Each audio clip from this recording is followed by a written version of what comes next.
And we should be live. We'll call the meeting to order at 6 p.m. This is the January 25, 2001 work or study session for the Board of Education to be followed at 7 p.m. by our regularly scheduled meeting. I would ask everyone to join me in the Pledge of Allegiance.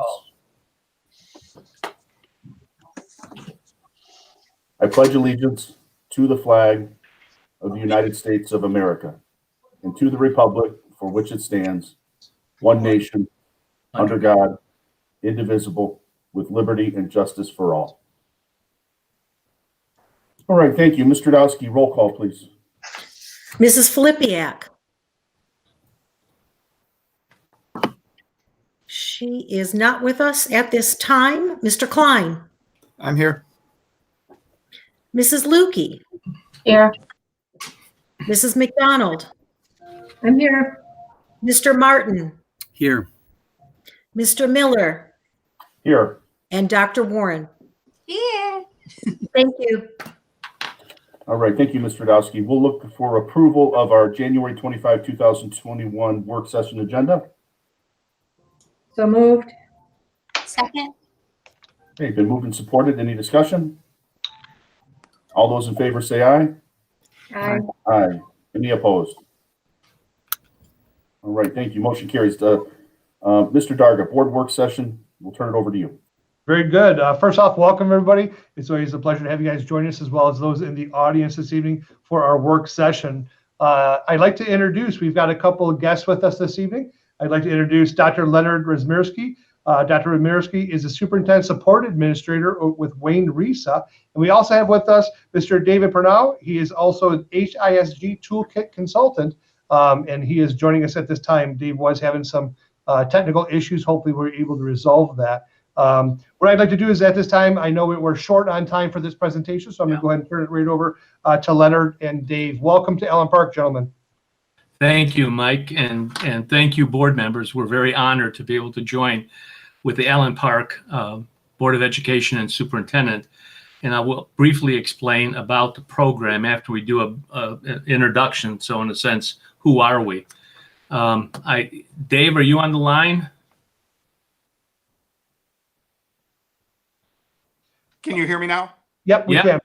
Great. Dave, why don't you introduce yourself? Hi, Dave Pernow, working with Len in governance model, and pleasure to be here today.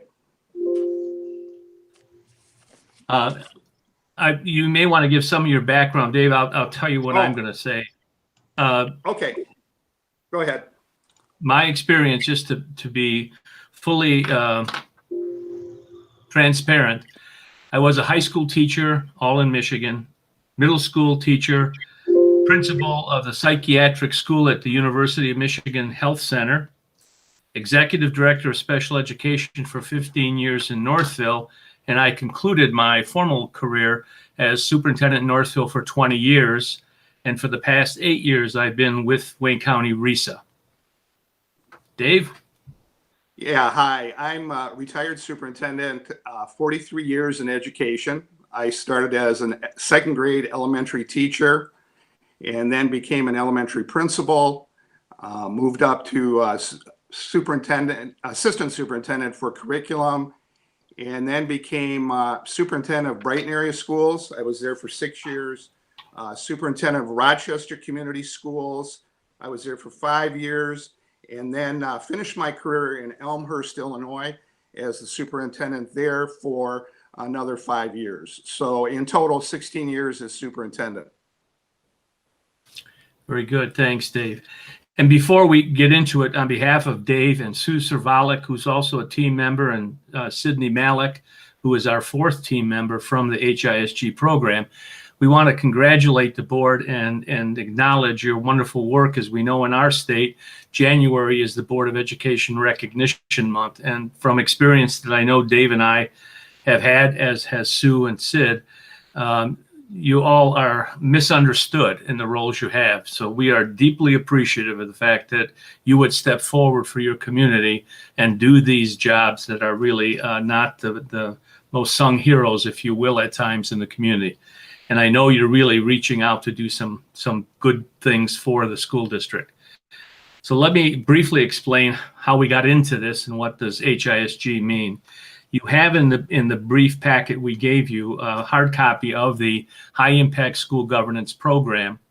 Approximately 15 years ago, through MASA, the Superintendent's Association, a number of us were fortunate enough to be asked, 20-some SUPs from around the state, to come together and look at all the research in the country on governance. And how can we structure a program that would allow us to work collectively together with our boards and, in effect, create the team of 8? Because that's in truth who is representing not only the governance of the school district, but you're representing obviously the entire community. So our whole theme was wrapped around that message, and the work you see tonight that we'll very briefly present to you is the work we have. And a little bit of background, we're very pleased for the last 5 years, Wayne County RESA Board of Education has underwritten the entire cost of this. So we're the only county in the state that has been auspiced, if you will, to run the HISG program after we did a 1.5-year study with 4 school districts to find out if this really made sense and would lead to progressively more effective governance modeling. Those districts have still remained with us. We're very pleased about that, but it set the backdrop. And we concluded that in 2017, presented it to MASA and MASB executive directors, and in effect have never looked back. So right now, presently, you are one of 11 districts in Wayne County who are involved in this program. We're pleased to let you know that more recently, through all the work, Wayne County RESA Board started last year with us in the program formally. So hopefully it isn't as overwhelmingly daunting as you think. And in fact, it really nurtures what are the best things that are going on in Allen Park right now, and what things can we share with you to move forward. And let us also state that there is no model we have. There is no ideal school district in the United States that we're going to lay on you and point out, here's exactly what you should be doing.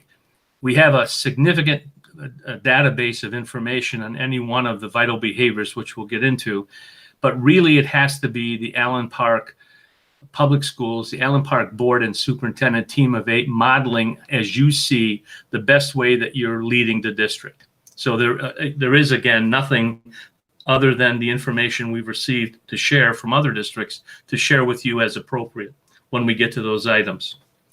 So the purpose of our getting together in the toolkit is to share with you, again, all of those ideals from 6 core responsibilities, which we'll speak about in a minute, to the 8 vital behaviors. And the sequence of the behaviors is not to lead you to think you've got to start with number 1 and progress to number 8. That's not the case. You have to, once you've heard the opening of the program and deliberated between and amongst yourselves, which by consensus is the vital behavior you'd like to start with.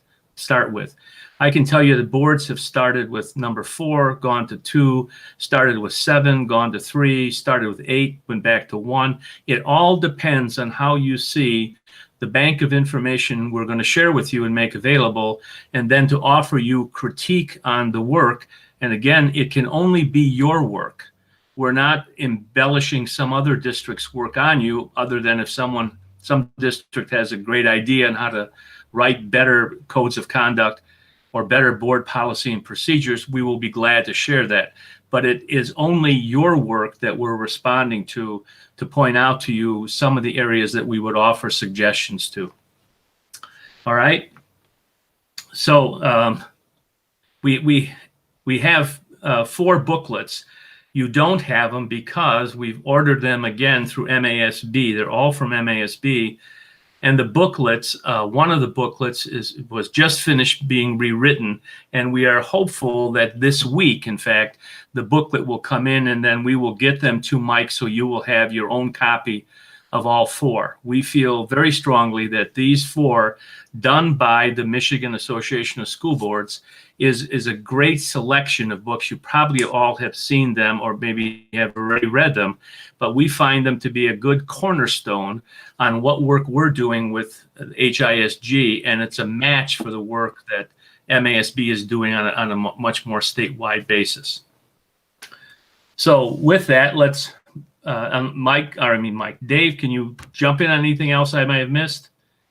No, I don't think so. Again, this work is important, as Len said, because it's research-based. And it really, when boards and superintendents are doing the behaviors that we're going to talk about tonight, and when they identify areas for improvement, it really makes a difference in student achievement and how your students are graduating from Allen Park schools. And a lot of times boards get lost and there's a lot of information that is going to be thrown at you. Public is coming forward. They have lots of questions. But if you really look at the behaviors and do those as touchstones, it really allows your board to govern in areas that make a difference for kids, for your staff, and for your communities. So that's why it's important. And as Len said, the four communications from MASB kind of dovetails with that about questions that all board members have and the challenges you face as a board member. So let us just very briefly share with you these four booklets so you can anticipate when you get your packet, you can go through them in more detail, and then we can follow up with questions that are next session as necessary and needed. But we feel these four, there are many other booklets listed in the research document itself that we think are highly valuable, but these are general issues and statements from other board members statewide to the community of school board members in Michigan. So Dave, you want to start with the first one, which is entitled Surviving Your First Year? Yeah, how many new board members are there right now? Okay. Congratulations. And, my sincere thanks on behalf of an educator. We can't do this without boards. This first pamphlet is called Surviving Your First Year. And it was developed by MASB by surveying first-year board members and asking them what questions they had that they wish they had answers to when they were first-year board members. So it's very relative to the work that new board members face.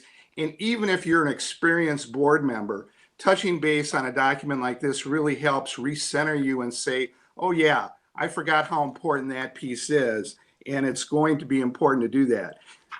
Let me say this, as board members and even as a superintendent, you can't know everything about a district or everything about education or all the answers to everything. And especially in your first year, it's going to be overwhelming. But this booklet will allow you to at least give you an outline of the right questions to start asking and where you can get information and how you appropriately find that information, either through the superintendent, the curriculum office, whatever it is. When you get questions from the community or when they stop you in the grocery store and they have a critical question, don't expect and don't believe that you have all the answers. You don't. But what you want to say all the time is you're going to get back with them and we're going to get you the answer that you really need. And just to go through real quick, some of the topics they're going to talk about is, the first chapter I like, okay, now I'm a board member. Now what do I do? And that just gives you a brief outline in that chapter of where you can get information, where the contacts are, expectations from your fellow board members, that kind of thing. It goes through how you talk to the community and what the community expects of their board members. It also has a lot of information about meetings, and meetings, good or bad, meetings are a big part of what you're going to be doing. And so it gives you an outline of kind of meetings that you're going to have, what you can expect of those meetings, expectations from a board meeting, things like that, how you're going to work with your fellow board members, your superintendent relations, what should you expect of your superintendent? What should the superintendent expect of you?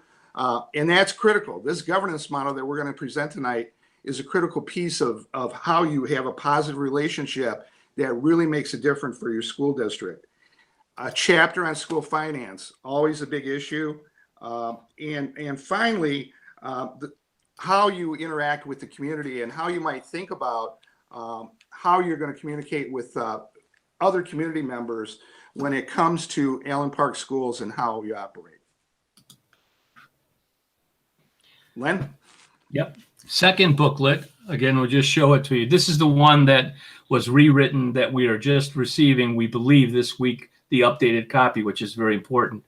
It's entitled Board Duties Under the Revised School Code. In this booklet, I believe, much like the new one rewritten, there are 103 specific statutes governing legal rights and responsibility of Michigan public school districts. And again, we have no reason to believe Allen Park isn't operating in the compliance area in all of these. And that's why you rely on the superintendent and when and where necessary, other administrators in the district and or your legal counsel. However, what we encourage boards to look at is in this booklet are some very specific requirements that are directed to boards to do.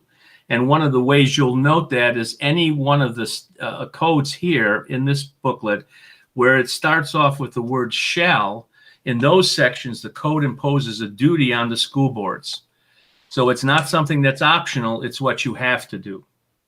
So what we have seen in our profession over all these years is this booklet provides a great backdrop of information for you, and I'll point out one example in a second. But every year, Superintendent Darga receives numerous rewrites to this school code.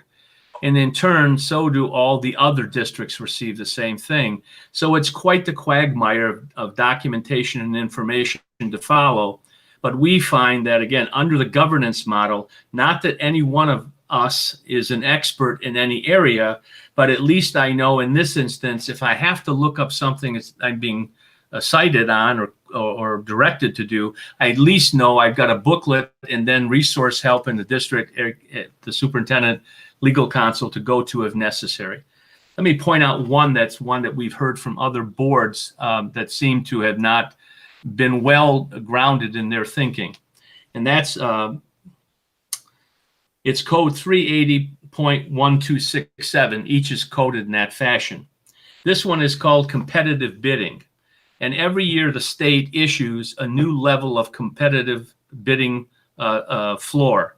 And I believe, Mike, correct me, I think it's 26,500, something like that. Well, in that statute alone, if you're buying numerous, let's take vehicles for the school district, and they're coming in per vehicle over 26.5, you have to triple bid it. And it explains the process you have to go through from where you're publishing it, how you're allowing bids to come in, and even the escape clause, if you will. And I recall us using it in Northville on a number of occasions.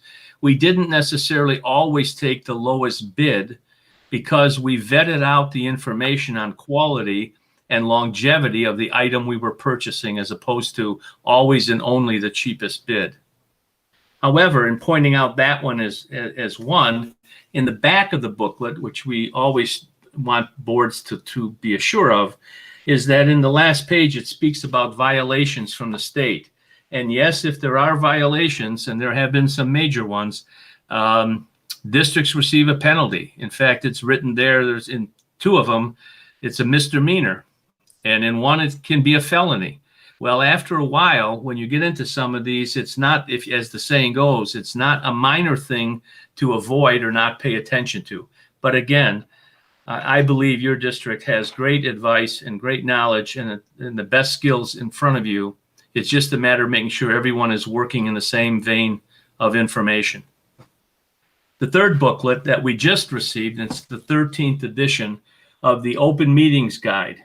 And this one probably has received an awful lot of attention in a lot of school districts. In fact, you may be remembering even the University of Michigan Board of Regents received a violation on this one when they selected, I believe, the newest president and how many attorneys do they have at their beck and call? But they violated the act and therefore had to pay a penalty, I believe, in regards to the fact that they violated the confidentiality and how they went into executive session to consider candidates.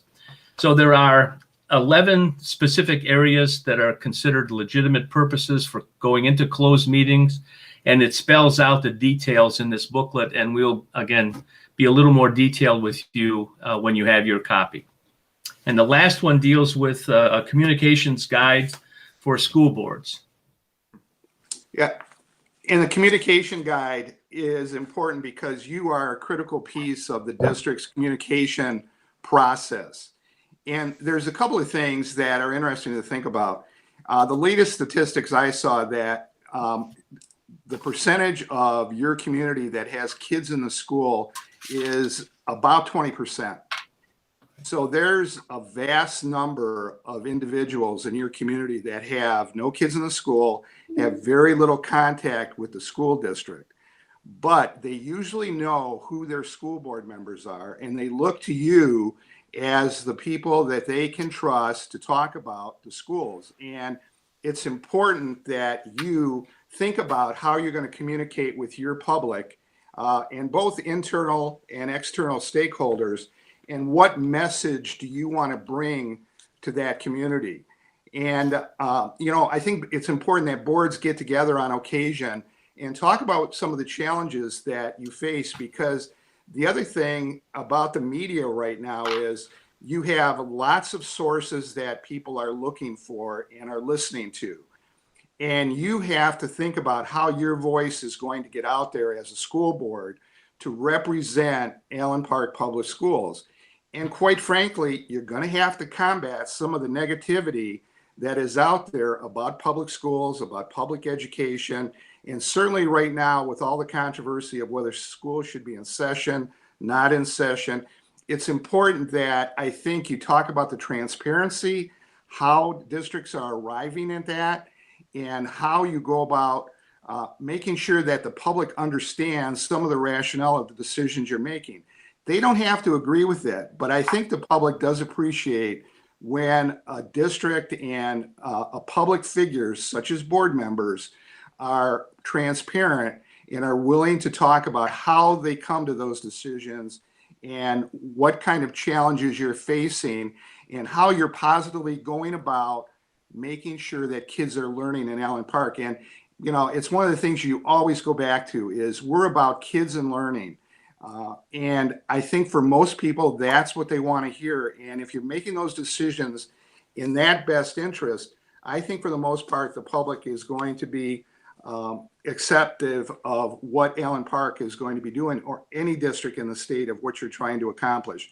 So I think, this booklet spends some time guiding you through thinking about what that message is, how you want to approach different public and the social media, and what message you want to get out. Again, you're a key link. You probably have a public relations department, you have some other resources, but you are certainly one of the key links that your district relies on.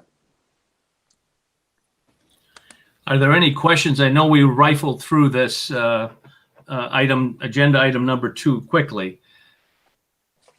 Are you familiar at all with any of these 4 books? Any board members? And just to double check, those are 4 books that you'll be providing? We will be, yes, you will get them. Yep, very good.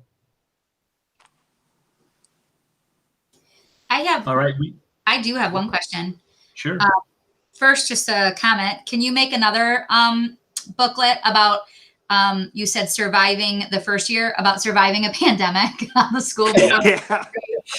Well, No I'd kidding. really like to read that one. And my true question was, in booklet 3, the open meeting, you were suggesting things that we can have a closed session for. I feel like we've been very good with that. But I did have a question, because this is not precedent, it's unprecedented times, right? Can we have we haven't, but can we have, could we have had a closed session meeting between us board members to privately discuss with each other the return to learn plan, and then brought it up in the actual board meeting, or no? You mean just the board yourself without the superintendent? No, with the superintendent, with everybody that's here, just not the public. No. I No, believe you. Yeah, I believe you can't. I'm aware of some boards have raised the issue of because one way you can go into executive session, superintendent and the board, is if you have a letter from your attorney, a legal opinion. And I think some districts have maybe stretched the interpretation under the pandemic of what that would mean. I'm not aware how successful they were in introducing that and then trying to go into executive session. That's the only one I've heard in relationship to the question you raised that I don't believe you can. no, I'm pretty sure you can't, especially if you want to discuss something that is going to be on a future agenda for the board. You're not allowed to have a pre-board meeting to discuss an item and then later on have it on the agenda for a decision. It has to be all in public, so. Got it. Hard topics to talk about in public sometimes with the pandemic. So I just wanted to ask. Thank you. Yeah, But it makes it honest, tough.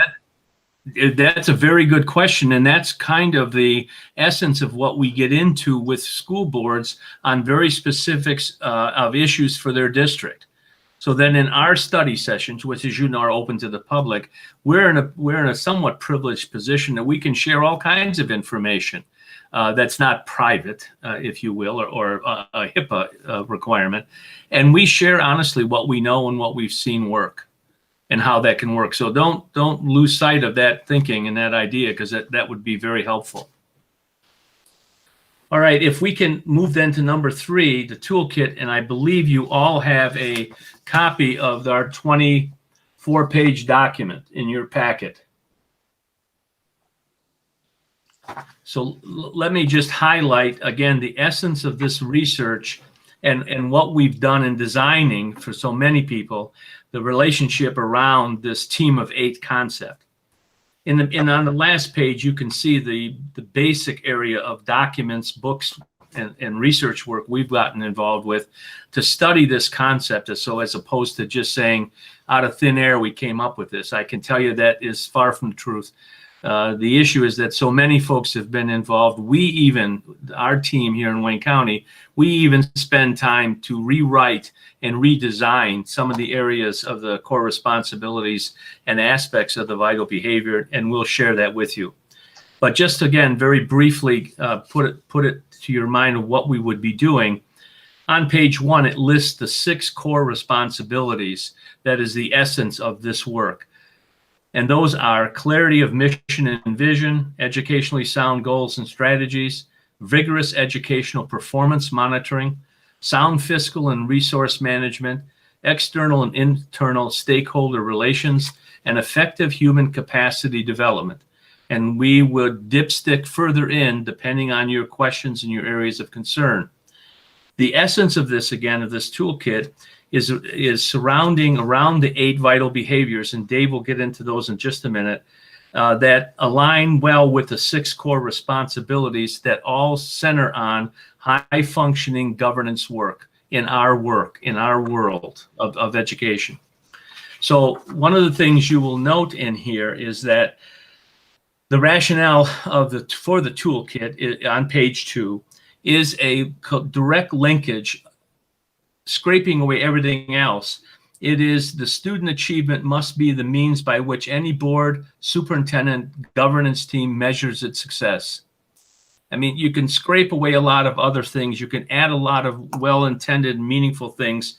But as you know, at least in our state, what are warmly referred to as the gold standards, we are criticized not only on attendance, on how well our budget's doing, but we're also criticized, and appropriately so.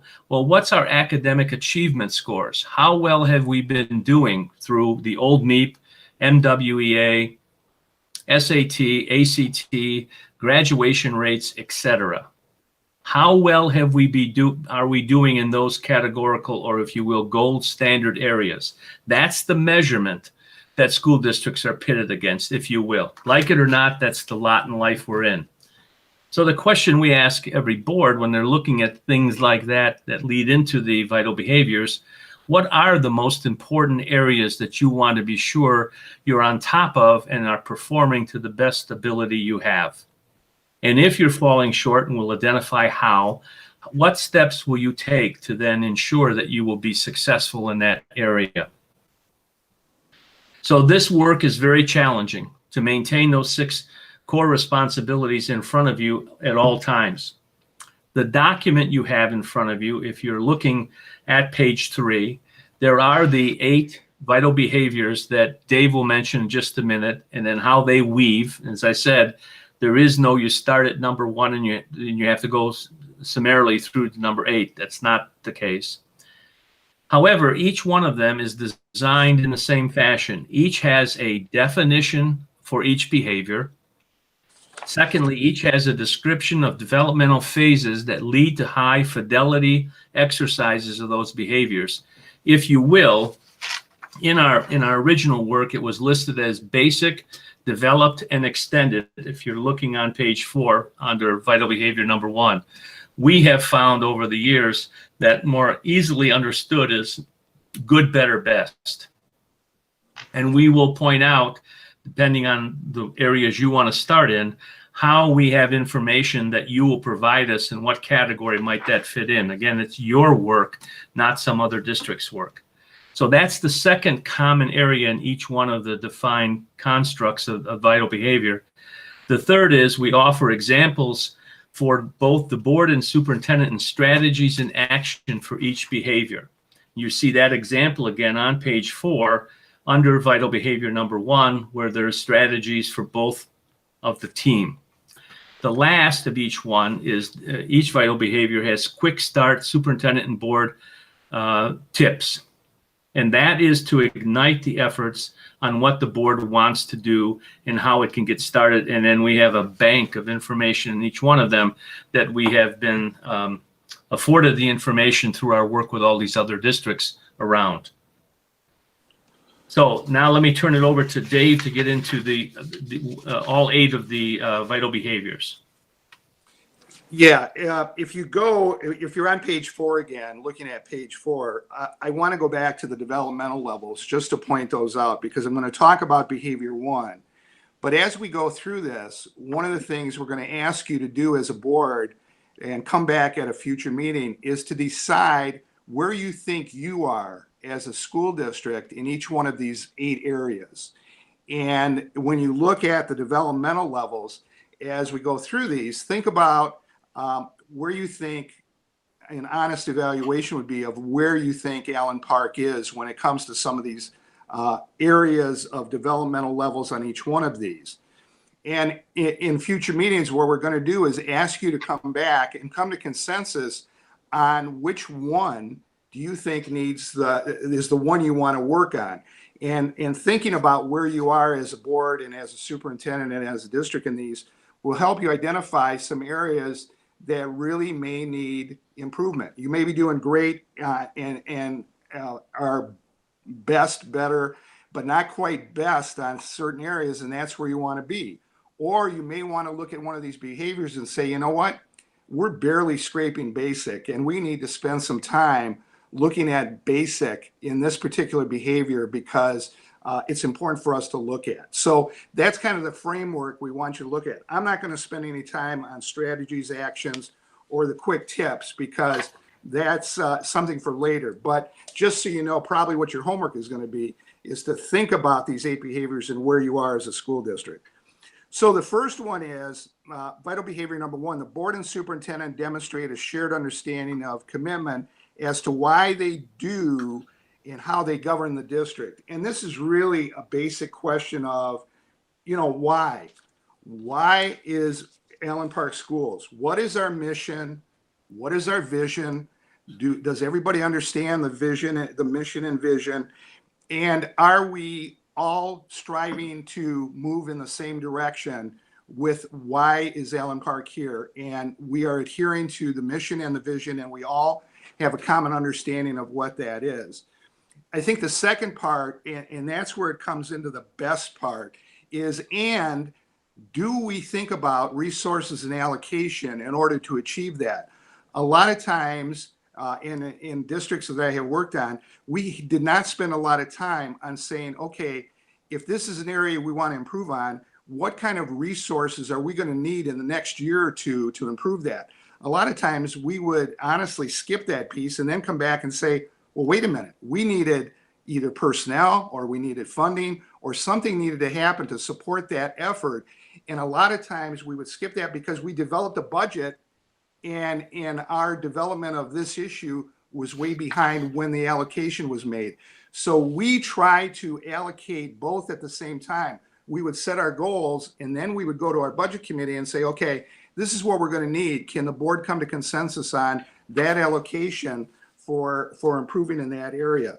Because quite honestly, nothing's more frustrating than setting a goal and not having the resources to pull it out. So that's the first one. That's the first vital behavior is why. Your mission, vision, and are you all on the same page? The second one is the core value. And it reads like this. The board and superintendent demonstrate non-negotiable adherence to a set of district's core values that guide what they do and how they do it.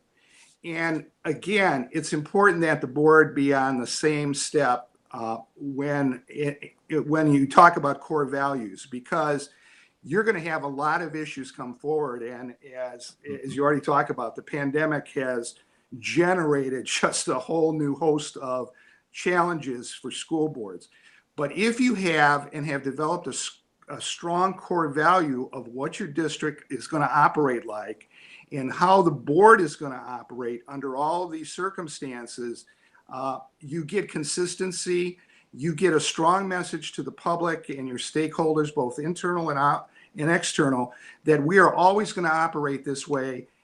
And we believe these core values that we've developed. And even in a board meeting that can be very, very controversial, if the board goes back to and reiterates their core values, it helps a board really navigate through some difficult waters that you're going to be facing.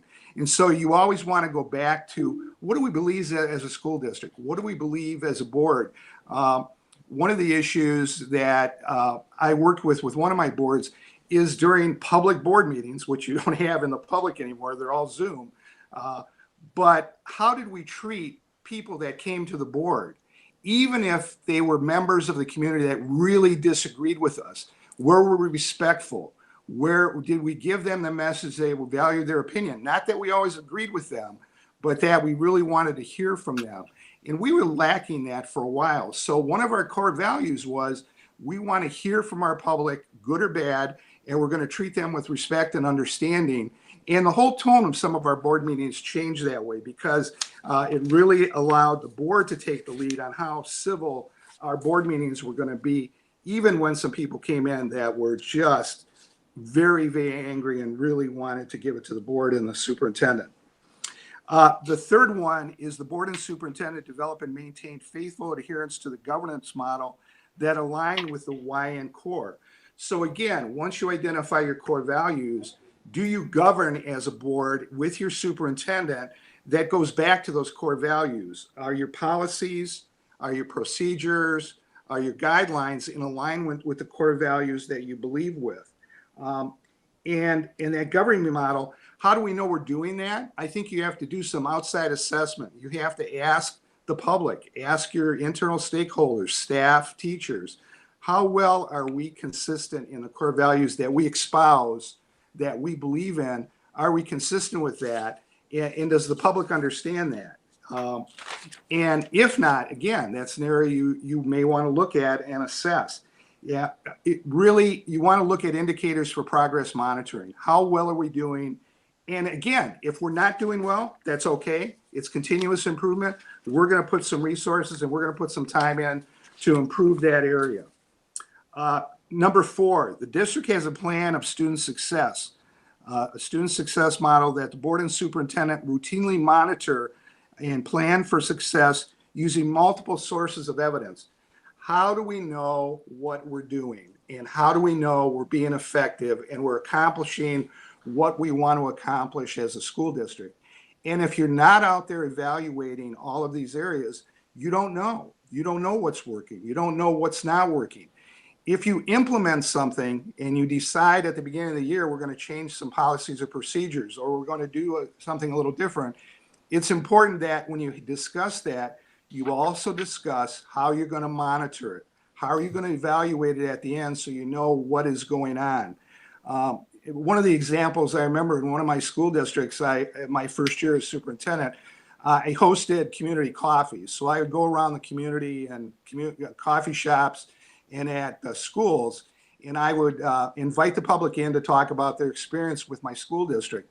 One of the things that I started hearing right away was they were not happy with our responses when they called or when they stopped in.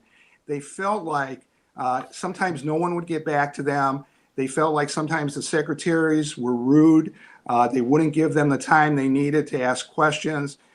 And so as a result of that, I worked with the board and we decided we were going to do an assessment of how well we were doing in that area. And so we sent a survey to the community about our responsiveness as a school district. And unfortunately, it was not very good. We were guilty of some of those things. Again, the purpose was to evaluate how effective we are. The board and I and my administrative team then sat down, put some resources and some strategies together to re-educate our support staff, to talk about how important they were as communicators, that we relied on them to get the message out, that people were judging our school district on how well they were answering the phone, and did simple things like saying every employee in the district will return a phone call in 24 to 48 hours, no exception. And then we established this is how we're going to evaluate it in a year from now to see if there's any difference in the behavior. And I'm pleased to say there was a huge difference. We were able to convince those secretaries and support staff that they were key communicators, and it was a big part of their job to communicate positively with the school district. So again, it can be academics, it can be how well we communicate, it can be how well they think we're taking care of their kids as parents. They turn their children over to us for a significant amount of time. How well do they think we're doing in just paying attention to their needs and their child's needs? Simple questions like that. Again, developing a plan. Number 5, the board and superintendent establish a process for ensuring that major improvement initiatives are supported by identifying vital behaviors embedded in that initiative and establishing a set of influence and strategies. Again, I think I talked about this. You're going to develop a plan. You're going to come through and talk about the strategies that you think are going to make a difference. One of the interesting things here is there's a lot of info on how you motivate people and to influence their behaviors, both on a personal level, a social level, and a structural level. And you see those 3 kind of outlined in your packet on page 14. It's interesting work, and there's a book called The Influencer that drives a lot of this. It might be worth some time if that's an area you want to look at that book. And it talks about, some of the psychology of how you influence people in order to get them to motivate toward a new area that they might not have thought about. Again, using the secretaries and my support staff. We talked about how we were going to influence them and convince them that it was important that they spend some time paying attention to those areas. Number 6, the board and superintendent establish a process to engage stakeholders in critical and crucial conversations. This is one that I think you really need to have an established process so that you're receiving input from your inside stakeholders and your outside stakeholders on a regular basis, that there are crucial conversations you're having with them about how well you're doing, about how effective you are. My community coffees, as much as I sometimes didn't want to go, because let's face it, those people were not coming to my community coffee to tell me how great I was or how great the school district was. A lot of them had issues. But I can tell you, I never left one of those community coffees without coming away with an area that I had to look for and start digging into about why there was a perception that we were giving people on a negative basis. And without those community coffees, I'm not sure I would have stumbled on those. So you have to look at opportunities for your public and your internal stakeholders to share information with you so that you can do an honest evaluation of how well you're doing. Vital Behavior 7 is really how do you get the talent in your district, and there's lots of people with talent. How do you get them involved in working with your district and developing a working culture where everybody feels they're a part of where you're going and what you're doing, and their ideas are valued. And there's people out there with great ideas. They sometimes don't get an opportunity to share them. Sometimes you have to actively go seek them out and ask them. But, you know, I always thought that the strength of a school district was not the leadership. It was how well we listen to our community and our stakeholders in trying out ideas, because they are on the ground. They're the ones that are the closest. I'm not. I'm too far away. But those people, the teachers, support staff, bus drivers, community members, all have ideas that may be of value. And if they get a sense that they're part of the whole culture of working together, they can make a huge difference in your school district. So again, thinking about how you're going to go about tapping that info and making sure that everybody feels involved in whatever initiatives you're going to start. And finally, and I lost my last one. The board and superintendent commit to work to create a leadership approach that emphasizes the positive and focuses on the possibilities. And again, this one, I think, goes back to your core value. Do you believe as a school district that you are positive, that you're willing to improve, that you're willing to listen to all voices that come forward? Again, not that you necessarily agree, but that you're going to spend some time listening to them. And then, again, how do you get your message out to your community about what you're doing and the positive things that are going on? Because, again, nobody's going to do that for you. You have to, as a school district, say, this is what we're doing. This is the kind of difference we're making in our kids. This is how many students are graduating, how many students that really feel they had a valuable education in our school system, and how are we getting that message out? So again, there's a lot for you to digest here, I know, but those are 8 vital behaviors. And again, the reason they're important is because the research says when boards and superintendents spend time on these behaviors, they really make a difference and can really slowly make progress in your school system to make you better than you were a year ago, 2 years ago. Again, continuous progress. You're going to have stumbles. You're not always going to be successful. But if you stick to the behaviors and say, we are going to look at our mistakes, we're going to improve on our mistakes and continually move forward, it's going to make a huge difference in your district. And it keeps you focused on the things that matter. And there, again, as board members and as superintendent, we know you get all kinds of issues that people want to come at you with. Again, if you spend time with these behaviors and thinking about your core values, your mission and vision, you can at least make progress even in chaotic times like these. So, and Thanks. a lot of info. Thanks, Dave. Are there any questions? I know we're getting close to having to close, so you can go to your board meeting. And then we'll give you what we would call your homework assignment before we next meet. But are there any questions from what we've gone through rather quickly? I don't have any, not at this time. Okay. Well, we can honestly reassure you that in each one of the. Mrs. Luke, I'm sorry to interrupt. Mrs. Lukey has a question. Yeah. I had one question.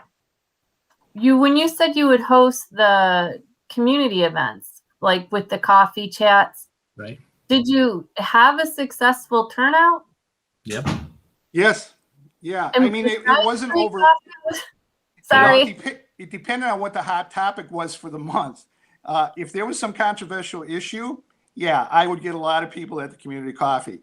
Normally, though, I would probably have 30 or 40 people. And I can tell you, my PTA, I worked with my PTA, and they would sometimes host it, and they would advertise it as a big deal in their schools. And so they would get a lot of people to come out, and they did the PR for me. So it worked really well in that way. And then a couple of times I got a coffee shop to do the host, and in one coffee shop threw in free coffee for anybody who came. So that was an interesting community cross-section of who showed up just for a free cup of coffee and to hear the bald superintendent talk for 25 minutes. Nice. Outstanding. Thank you very much. I can share one with you, and this is an example of all the nuggets of ideas that Dave has brought up that we have between all of us. On the issue of bringing people out, I recall where we were not doing as well, and yet we were a growing district, but we weren't able to connect successfully with them. The program we came across through an administrative discussion and debate with the board, we offered a program called Love and Logic. When we opened up that program the very first year, and that's a training program where parents talk to parents about raising their kids, we had in our high school auditorium arguably 75 people if we were lucky. The very next year, when we ran it again, we had 1,000 parents in attendance, and other districts had called to ask us to come in. It wasn't one idea I had, but as a team, we put it together with the board, and it really was a cornerstone of bringing parents into the community to listen to other issues the board wanted to share with them, because we listened to their struggles in trying to raise their child from kindergarten through high school, as one example. So my point in all of this is, in all of these vital behaviors, we have a treasure trove of information to share with you, depending on which one you want to start with, and then how can we share that correctly with you to see if that's something you can adopt or do. So our homework assignment is you will get the 4 booklets. We would encourage you to the time you have to browse through them before we next meet. And then, more importantly, if the board could coalesce on creating a consensus with the superintendent on which vital behavior you would like to start with. And then we will be able to establish and drill down, if you will, on that vital behavior with you and be very specific in those areas. Questions on that? No, that sounds good, Leonard. And Dave, we appreciate that. We'll definitely look forward to getting those books. And now we'll definitely be in contact with the board to start looking over the vital behaviors. Okay. If there's any questions, one last questions for the gentleman for joining us. Otherwise, we'll go ahead and kind of put a pause. We've got about 5-6 minutes before our next meeting starts. Thanks again, Leonard. Yeah, let me just say, Our Dave, pleasure. Dave and Len, thank you. Thank you for being here. Greatly appreciate it. Look forward to the future working with you. And we should adjourn this work session for 5-6 minutes before we go back on for the regular meeting, okay? Yes. Have a good So- meeting. Thank you. Thank you, gentlemen. Thanks for your time. Bye. Are we going For a back? motion to adjourn? Motion?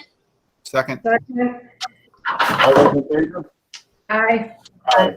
Aye. All right, we stand adjourned until the start of the regularly scheduled meeting. Thank you. Thank you. Excellent.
Welcome to a virtual meeting of the Allen Park Board of Education. Please know administration and members of the Board of Education carefully consider meeting in person versus a virtual meeting this evening. While on October 3rd, the Michigan Supreme Court ruled that Governor Whitmer lacked the authority to declare a state of emergency under EMA after April 30th, on October 5, the Michigan Department of Health and Human Services issued an emergency order restricting gathering sizes, requiring face coverings in public spaces, and placed limitations on venues. The limitations on the size of an indoor gathering is noted as only 20% of the normal capacity in a venue with fixed seating. On December 22, Public Act 254 of 2020 was passed to further extend the allowance to meet remotely without restrictions. In order to meet the capacity limitations, if our regular meeting was held in the high school's LGI room, we could only have 18 audience members. If held in the auditorium, we would be able to accommodate 98 audience members on the main floor with 30 in the balcony. Given the high interest level in return to in-person learning plans and other topics, our last Board of Education meeting had 457 concurrent viewers. It would be problematic to turn anyone away from a public meeting as it infringes on their rights under the Open Meetings Act. And that would be a distinct possibility given the capacity limitations compared to the average Zoom viewers from recent meetings. Over the past several months, viewers have ranged from 266 concurrent viewers to up to 897 viewers. The board appreciates the interest and participation of the community. For these reasons, the board opted for a virtual meeting again this evening. During these challenging times, our school community continues to stay strong. On behalf of my colleagues, we appreciate and value your interest, passion, and input. Please continue to keep your focus on taking care of yourselves, your families, and each other. This evening, citizens who wish to express public comments may do so by accessing the online citizens comment form located on the district website. The homepage has a link that will lead you to the form as well as to this evening's agenda. Your comments or questions pertaining to an agenda item will be read during item number 7. Comments or questions pertaining to non-agenda items will be read during item 12. Comment forms will be accepted up until that time of the meeting. Prior to this meeting, board members and presenters ran a test of the system. Please note that no business took place. It was merely a technology test. And with that, I would ask everyone to join me in the Pledge of Allegiance. I pledge allegiance to the flag of the United States of America and to the republic for which it stands, one nation, under God, indivisible, with liberty and justice for all. Okay, Mr. Dowski's roll call, please. Mrs. Filipiak. Here. Mr. Klein. I'm here. Mrs. Lukey. Here. Mrs. McDonald. Here. Mr. Martin. Here. Mr. Miller. Here. And Dr. Warren. Here. Thank you. Thank you. We'll seek approval of the consent agenda items, which include approval of this evening's agenda, approval of registers for January 8th, January 13th, January 14th, January 19th, and approval of wire transfers from December 11th through January 21st.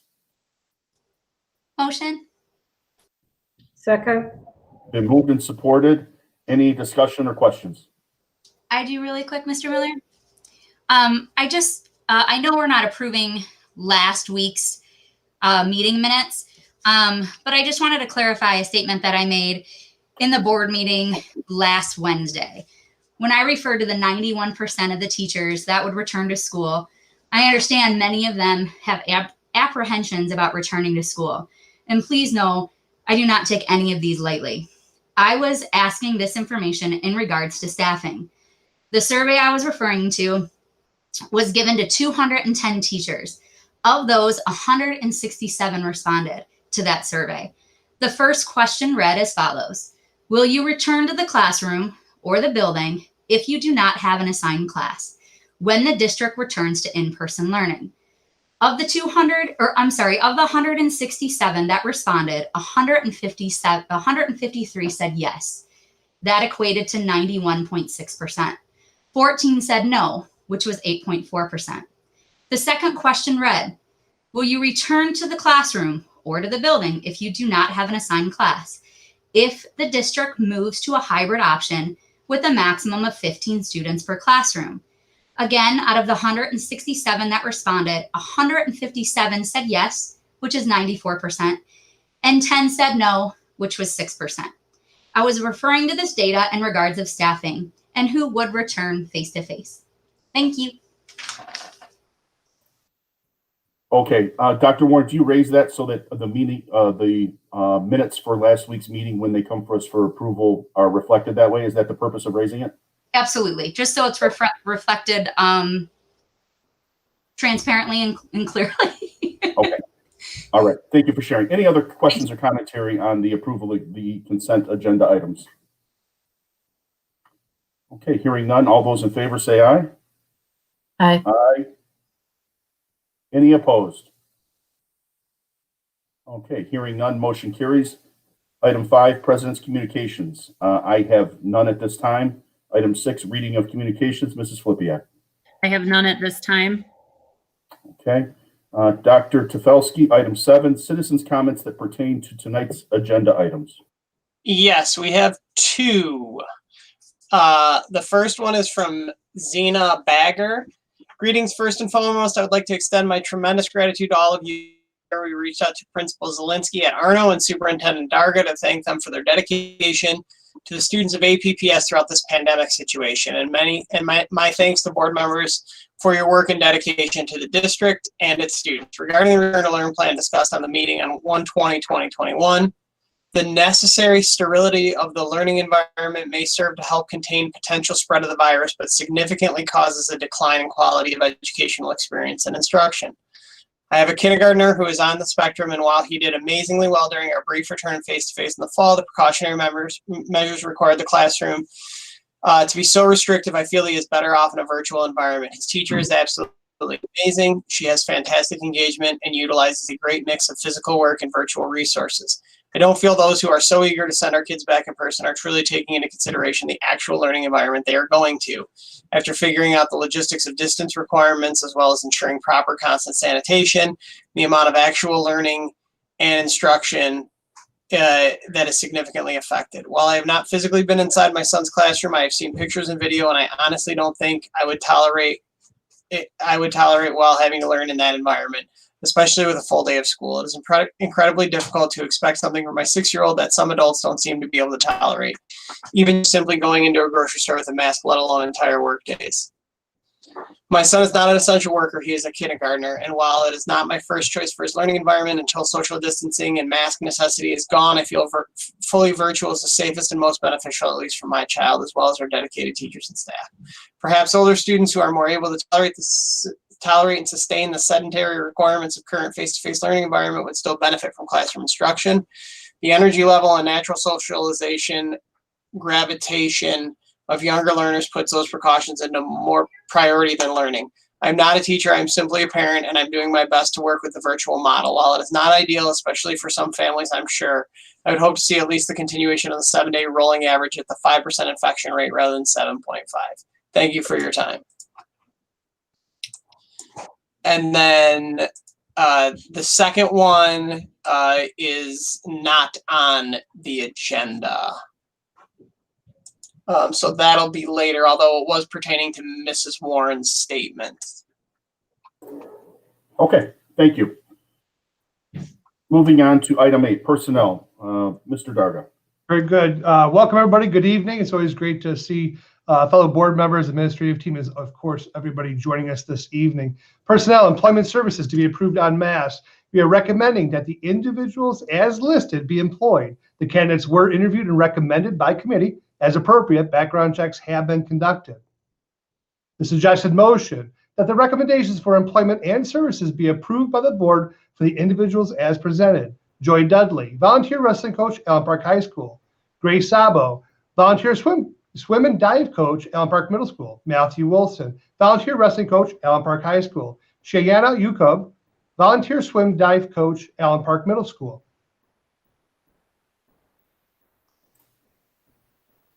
Motion. Support. Okay, been moved and supported. Are there any questions or comments? Hearing none, all those in favor say aye. Aye. Any opposed? Okay, hearing none, motion carries. Item 9, presentation from the APPS Racial Awareness and Equity Task Force update. Mr. Darga. I'm going to jump back up, Mr. Miller, just to retirements and resignations real quick. And yeah. first off, I do apologize if I mispronounce any of those names.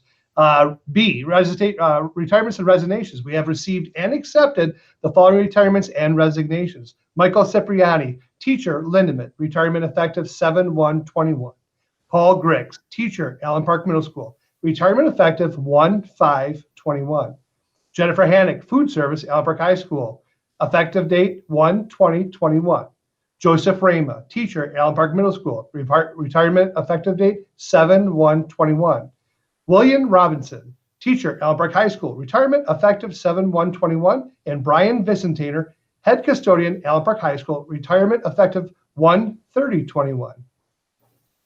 At this time, we'd like to take this opportunity to wish Mr. Griggs and Mr. Vicentainer much happiness in their retirement and thank these gentlemen for their invaluable contributions that they've made to Allen Park Public Schools over their tenure. Mr. Griggs has served Allen Park Public Schools for 22 years as an educator, and Mr. Vicentainer has served the district for the past 35 years, most recently as a head custodian at Allen Park High School. As a technology education teacher at Allen Park Middle School, Mr. Griggs shared that on its worst day, it was still the best job in the world. Over 22 years, he had the pleasure of teaching 13,437 students that enriched his life, hopefully as much as he did theirs. I will miss all of you and everyone from administration and principals to lunch supervisors and maintenance staff. You have been my family and the finest professionals that I have ever seen working together, and I am a better person for knowing all of you. After 35 years of serving Allen Park Public Schools, Mr. Vicentainer shared, "Thank you for affording me the opportunity to have been a part of this wonderful community for so many years. Paul and Brian, your hard work, dedication, and expertise has greatly benefited students, staff, and you have the sincere appreciation of the entire Allen Park School community. It has been an honor and a privilege to have you as members of the Allen Park School family. On behalf of the Board of Education, best wishes for your retirement filled with good health, joy, and fulfillment. Relax and enjoy your next adventure. Play lots, travel when able, and take frequent naps. An award of excellent plaque will be sent to your homes. Please join me in sharing this gratitude through applause for these outstanding staff members for their hard work and dedication to an uncompromising commitment to excellence."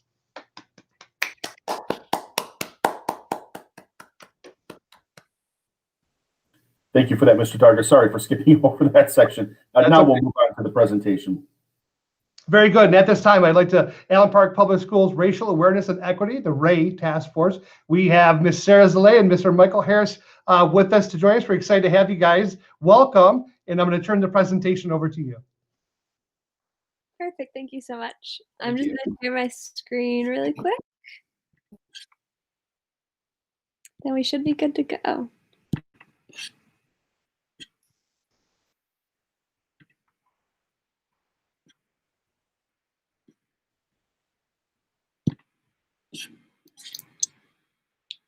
Hi, everyone. I'm Michael Harris. I graduated in 2016, and I recently just graduated from DePaul University as well. And I'm Sarah Zalay. I graduated from Allen Park in 2018. I'm currently at the University of Michigan. And just a little update, the last time you would have heard from us is at the August board meeting where we kind of brought this to the board and shared our ideas with them. So we just kind of wanted to provide a little bit of an update of what's happened since then, so we can still be involved in where we're at now since August. So just as a little bit of a refresher, RAY is an organization to advance racial equity through education, reflection, research, and dialogue by adding capacity from the community. So really what we're doing is kind of realizing that we don't have all the answers, but from the collective experience from our community, from research in the academia world, as well as kind of surveying and uncovering the possibilities, we have the opportunity to really kind of figure out what some of the solutions are and align with what the district's already doing to kind of connect those dots even further and really figure out how we can be most impactful in terms of equity and anti-racism in the district. And so we are comprised of every stakeholder in the district, including current students, parents, alumni, staff, board members, and administrators, to kind of put our collective energy and brains on some of these issues. So we kind of are working on developing systems centered on equity, catalyzing positive internal change, and developing community rooted in collaboration. And kind of normalizing conversations about difficult topics with a humanizing approach, so that we collectively can approach this conversation and figure out how we can bring anti-racism into different corners within the district. Yeah, and so we've kind of sort of separated these off into 5 focus areas. And this is much bigger than Sarah and I. We have a lot of different people leading these task forces, people coming to these meetings. And so our first one is curriculum, and that one is led by Dan Lloyd and Ellie Klein. Our next one is staff education, and that's led by Elena Dwyer and Lindsay Stefanski. Our next one is disciplinary protocols, and that's led by Damon Gordon. Our 4th one is peer-to-peer dialogue, and that's led by Sophie Miller. And our 5th one, the middle school and elementary alignment, is led by Cindy Marcero. And so over on the right, we have our guiding principles, and these are kind of what we want to kind of shape what we want to do as an organization and shape kind of where we hope to be. And so our first one is asking, why not me? We each have the power to make this change, and we each have the power to have these conversations. So continually asking, why not me? Sustainable social impact, collaboration, living the future we want today, adapting and pivoting when new opportunities arise. Whenever we get new information and new research that lends itself to other sorts of ideas, we want to make sure that we're changing and adapting as necessary. We want to create a supportive community so everyone is welcome. We want to be a valued part of our local community. We're hoping to illuminating possibilities, positivity, and relationship building. Yeah, and so these are kind of our next steps to where we hope the task force will kind of take us over the next 6 months. So in February, our teams will kind of be meeting to brainstorm new potential ideas, the potential solutions about how best to kind of solve these issues. In March, they're going to spend the time creating survey questions to kind of gather more information about where the district is, where the students are. And they'll be having surveys with the families, students, and staff. And those questions will focus on what we need to know before we take action. That way we have a researched baseline kind of data of where we need to go. And then I'm going to hand it over to Sarah for the rest of the spring. And then so once we kind of develop the survey and have it in a place where it's helping us gain a baseline, helping us understand the current climate and what the community perceives as the needs of the district, we'll kind of spend April kind of distributing it. And that will be distributed by stakeholder. Each family, student, and staff, there will be 3 different surveys. And then we'll also kind of spend April and May also analyzing those results so that we can use that data to inform our direction. And in that time, kind of in the background, we'll be researching kind of best practices, the academic side of it, as well as conducting community interviews to try and gain a holistic view of the district, its needs, and where we can kind of connect the dots, like I said. So once we do that, we'll kind of spend the beginning of summer developing a short and long-term action plan, divided by each of our focus areas, the core teams. And then those will be informed by the survey data, research, and the community perspective, so that we are creating solutions that are innovative and effective, and hopefully to be implemented in the 2021-2022 school year. And obviously it's an ongoing process, so that's just the beginning. So feel free to reach out to Michael and I. Our contact information is there. And also, if you would like to join us, the link to the form is there as well. We are happy to talk with you about any of this. And thanks for letting us share our update with you all. Excellent, Sarah and Michael. We appreciate the update. Thank you both for continuing your efforts in this important topic, this important area. I will admit I did watch a recent podcast starring Sarah, and it was fantastic. So I would encourage everyone to watch that. But you're doing great work, and we all appreciate it and look forward to where this goes as we work towards the end of it. Thank you, guys. Thank you. Okay, it was nice to have that update. Yeah. Mr. Darga, anything else related to that, or are we moving on the agenda? We're moving on, sir. Okay, 10B, introduction of new business. The 2020-2021 budget amendments for the General Fund, Food Service Fund, and Capital Projects Fund. Ms. Tiffany Keith, Director of Finance, is here this evening to present mid-year budget amendments for the 2020 and 2021 school year. The changes being recommended are to brief the accounts in line with actual revenue and expenses to date. Ms. Keith will provide a summary of the budget amendments, indicating areas of significant change and the projected fund equity at the end of the school year. Following Ms. Keith's presentation and any questions or discussion, administration is recommended the following motion. The suggested motion that the budget amendments for the 2021 school year be approved as presented. Ms. Keith. Thank you, Mr. Darga. Good evening, everybody. I'm going to share my screen. Hopefully I do this right.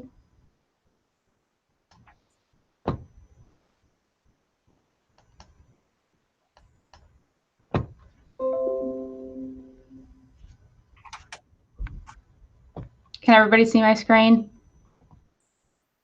Oh. Okay.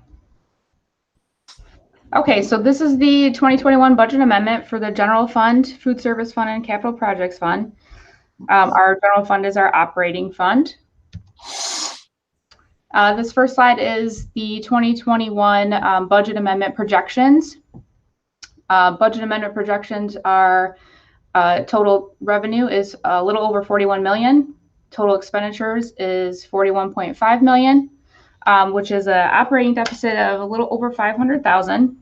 And I will say I do budget conservatively. So this deficit is subject to change as we, get back to face-to-face, and I'll explain that later. Right now, I have not input any tuition-based revenue because we are not able to run any program, so that plays an impact on this deficit. And then we have some net financing sources of a little over 90,000. And I am projecting our June 30th, 21 fund balance to be a little over 4 million, which is 10.24% of revenue. Revenue slide, this is an explanation of differences from the 2021 proposed budget. And I'll just go through each section of our revenue. So our local revenue is down 887,000.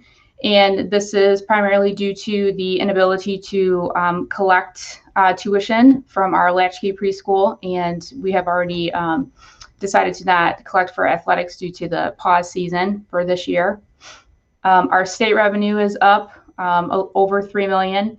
And this is due to when I did the proposed budget back in April, the state really didn't know what was going to happen with our foundation allowance. So I was conservative and budgeted for the 650 per pupil deficit, which we did not get.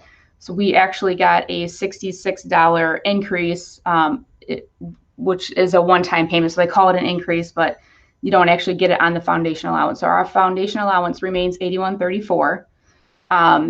And our pupil count is 3810. So I know last meeting it was brought up that we have lost some students due to virtual, and legislation implemented a super blend, which is 75% of last school year's foundation and 25% of this year. So with their calculation, we are actually up 10 from where I budgeted in the proposed, but from January to January, we are down 27. So that's about 220,000 for the state revenue. Our federal revenue is up 1.7 million, and this is where you will see the CARES funding along with our IDA and title funds. I did reclass our Perkins federal funds because they do go on the CFA, so they are federal. They were classified with the intergovernmental because we actually received those funds through RESA. So that's why you see the revenue down for intergovernmental, but that also plays into the 1.7 on the federal, so it's just a reclass. So all in all, revenue is up 3.9 million. And then this chart just shows the breakdown. So you can see that we rely heavily on our state aid and categorical funding for our general fund operations. And then this is the expenditures. Again, explanation of differences from the 2021 proposed budget. Overall, our expenditures are up 1.3 million. And you can see in the basic programs and the operations or maintenance, those are the largest numbers that have changed. And that is because the CARES funding, so CARES funding and all federal grants are actually matching funds. So whatever you get in revenue, you expense so that it offsets or net zero. And then I did want to just point out the expenditures are listed by function. And by function means it's department or program. So each of these functions includes all object codes, which are 1 through 8. So object codes would include salary, benefits, purchase services, supplies, any capital dues and fees, or any payments to other schools. So for example, function 2.4 is our school administration, which is actually all building principals and secretaries, along with any of their object codes that are within their department. And then here's a chart that shows our expenditures and how they break down. Our total personnel costs are 86% as is. If we take out the one-time CARES funding, our personnel costs are 89%. And personnel costs or fixed costs, you'll sometimes hear them referred to as, is salaries, retirement, employee benefits, and FICA. Those are kind of our concrete costs from year to year. And then everything else kind of, depending on the school year and how everything is going. And then our 2021 athletic budget, I have total revenue and total expenditures are the same, $491,000. There is an activity fee for $210 in there, and that is, I believe, from another school district for a meet. So I don't know if they're going to postpone that meet or if we're going to end up giving it back because it is going to be canceled. I'm not sure. But I just want to point out that it wasn't a family that wasn't reimbursed for any of that. So our general fund support this year obviously will match our expenditures. And in a normal year, collections for athletics, which includes their gate admissions and their activity fees, is around 133,000. So general fund does support the athletic fund anywhere from 350 to 360. So I wanted to just point that out, that this is not a unforeseen amount of money that we are supporting. We're just missing the 130 from admissions for this year due to the pause of programs.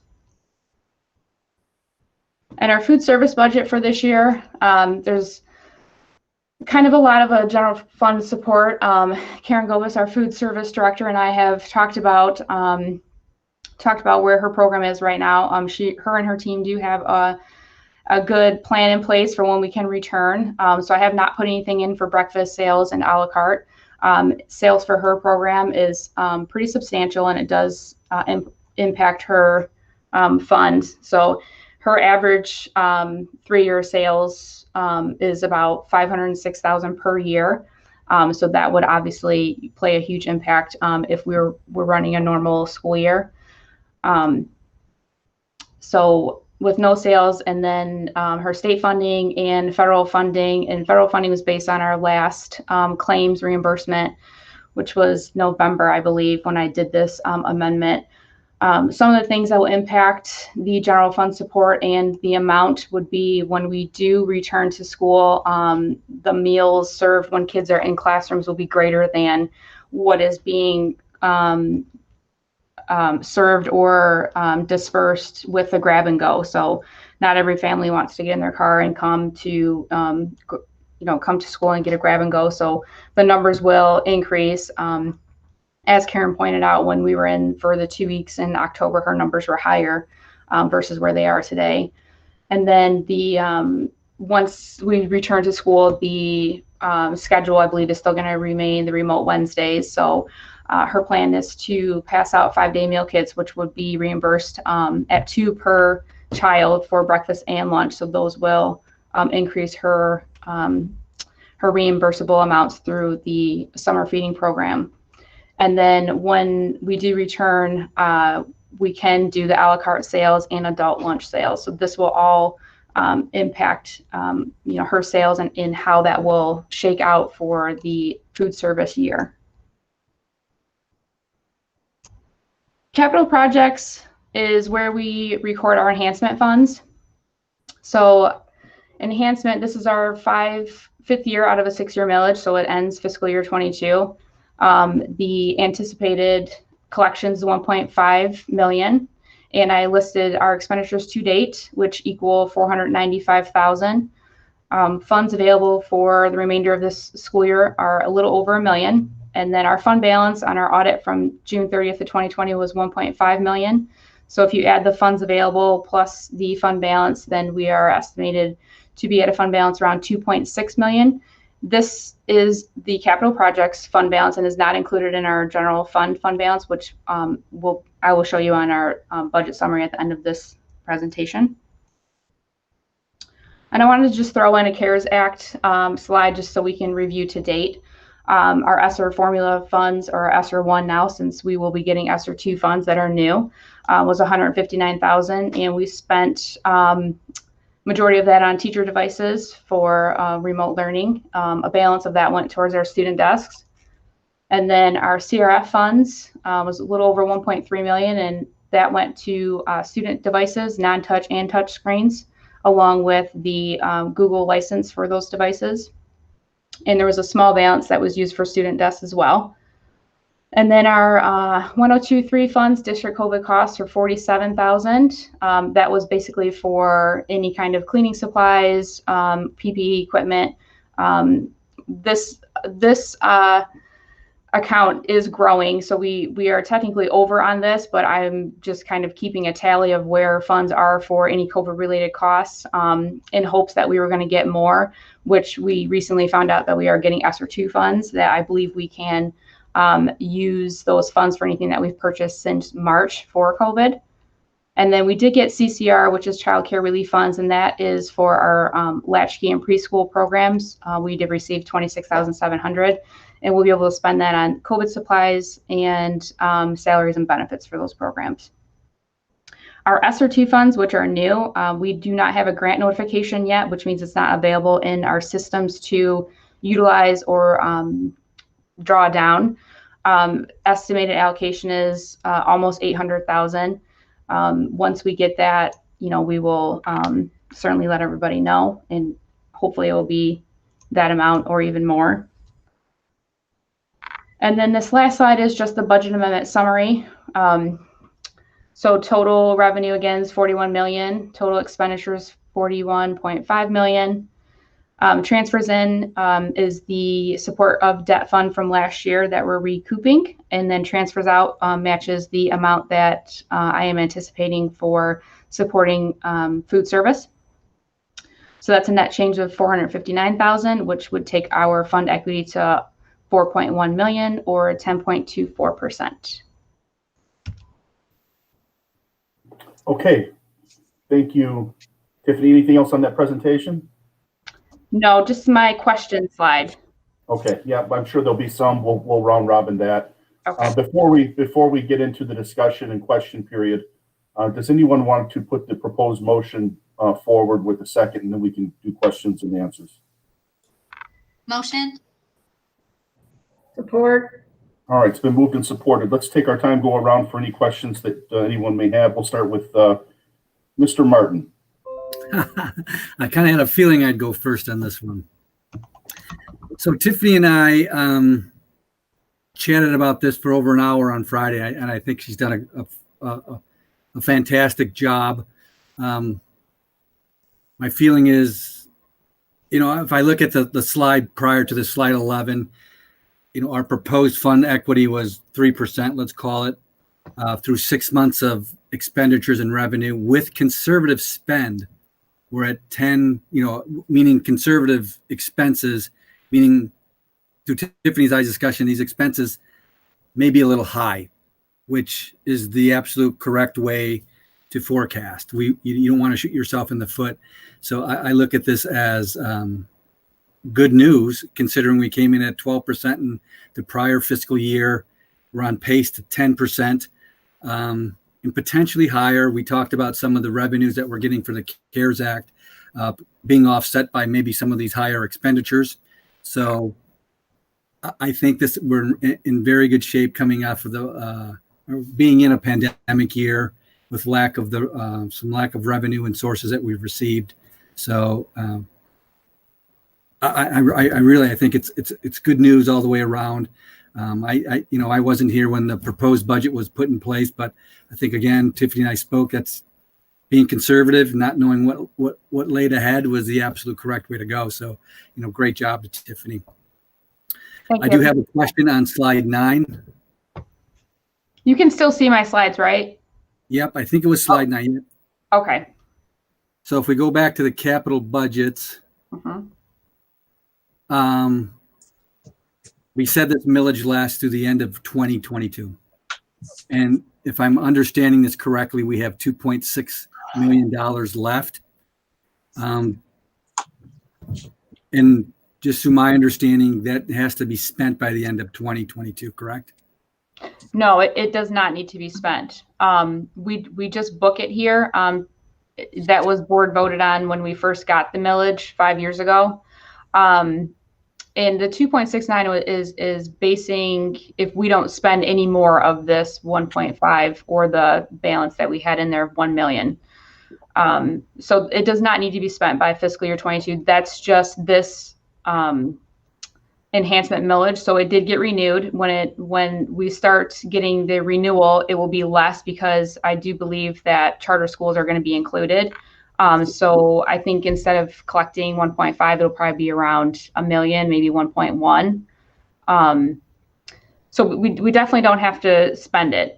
It doesn't have a restricted use to it because it's in the capital projects fund. It should be used for capital outlay, but it's enhancement money, so it can be used for anything, if that makes any sense. Yeah, absolutely. My concern was that we'd have to rush in and spend it all. And I'm sure we have things to spend it on. For sure. Right. We could always do these enhancements, but rather to be, take our time and rather than just throwing money out at things that we may not need. So that's good news that we have additional time to spend that money. So that's all I had. So again, I think you did a fantastic job. Great job. Perfect. Thank you. Okay, thank you, Mr. Martin. Mrs. Lukey.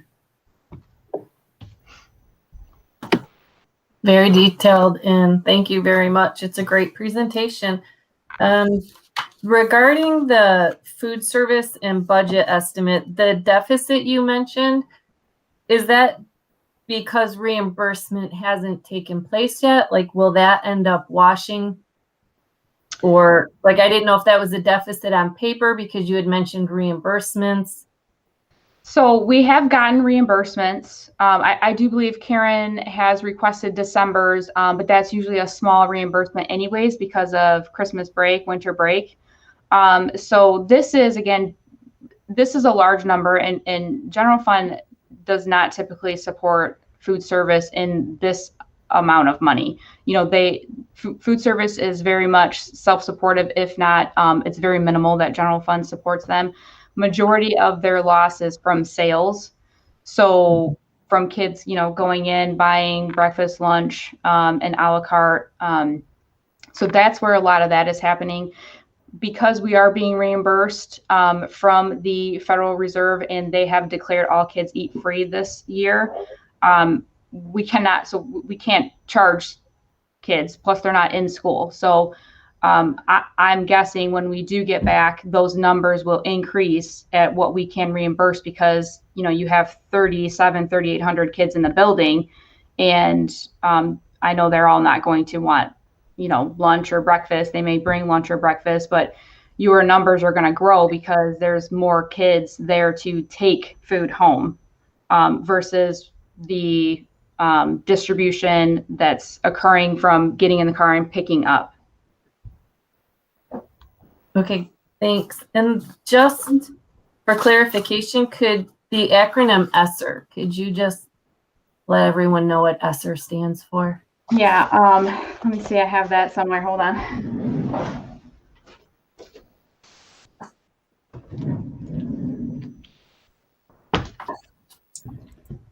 It is Elementary and Secondary Schools Emergency Relief Formula. Great, thanks. Gotta love all the acronyms. It's hard keeping track of all of them. Okay, that was it for me. Thanks so much. Okay, thank you, Mrs. Luke. I'd like to just pick up on one point on the food service, Tiffany.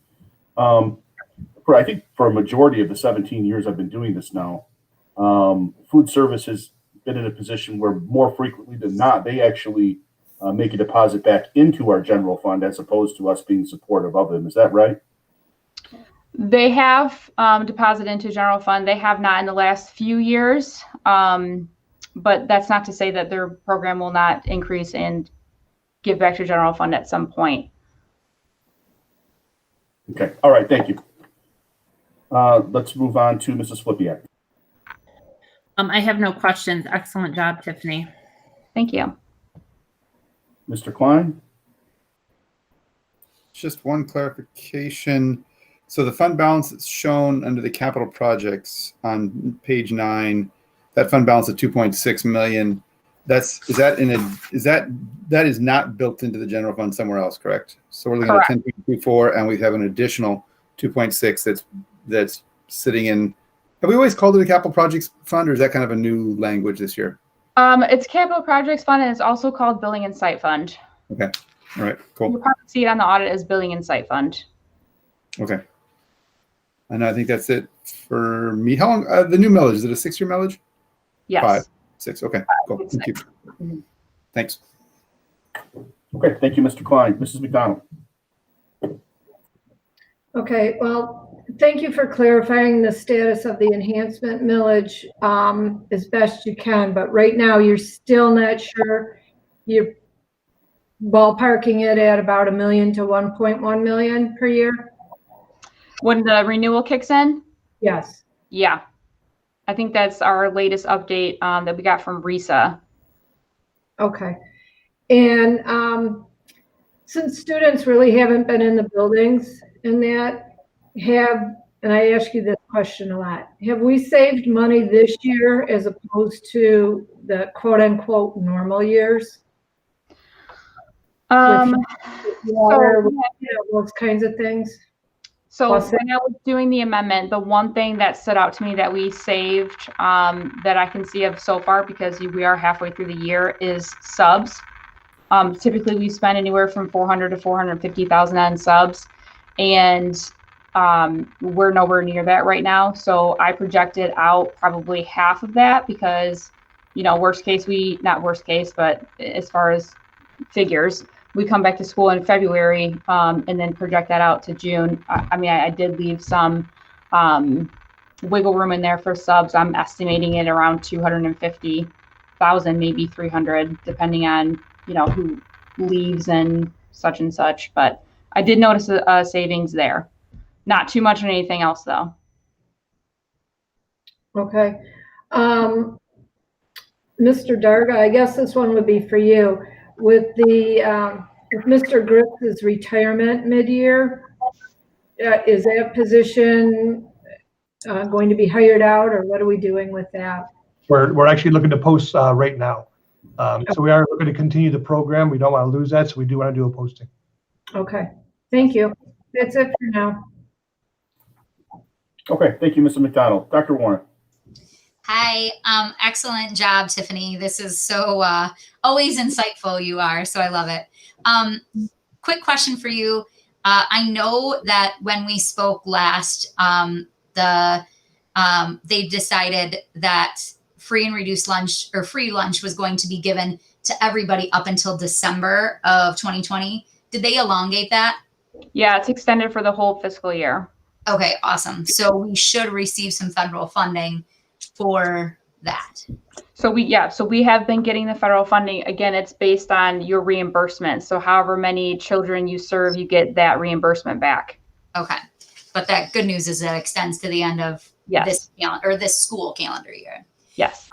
Thank you. And then my other one was just an observation. In slide 10, you said that they originally gave us $47,000 for COVID supplies.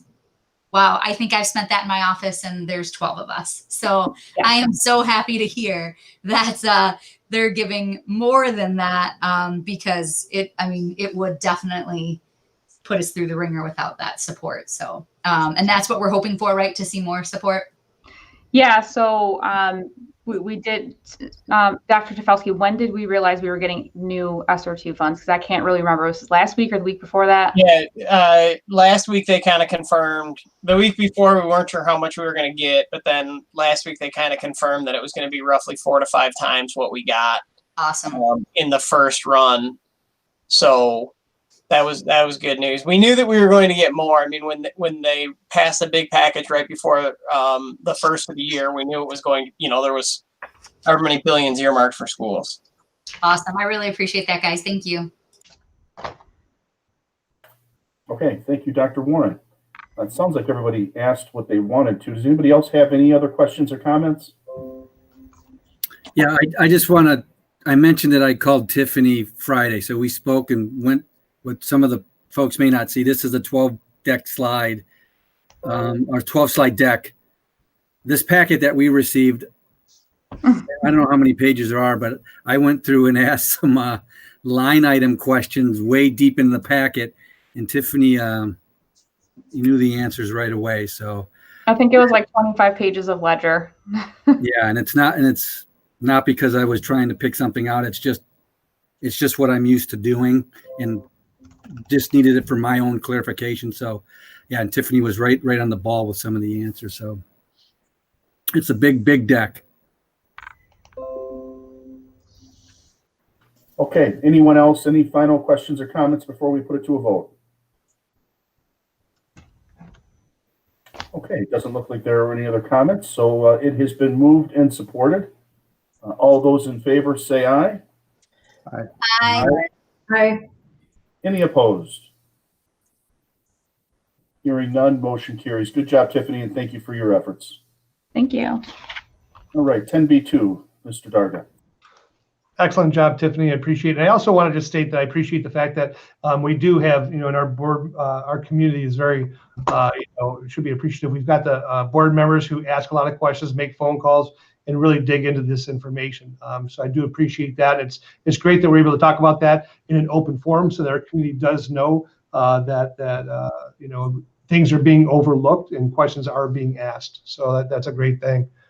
Resolution calling for the bond election and approval of ballot language. At the October and November Board of Education meeting, Barton Mallow and French Associates provided bond planning presentations at the district prepares for the 2021 bond election.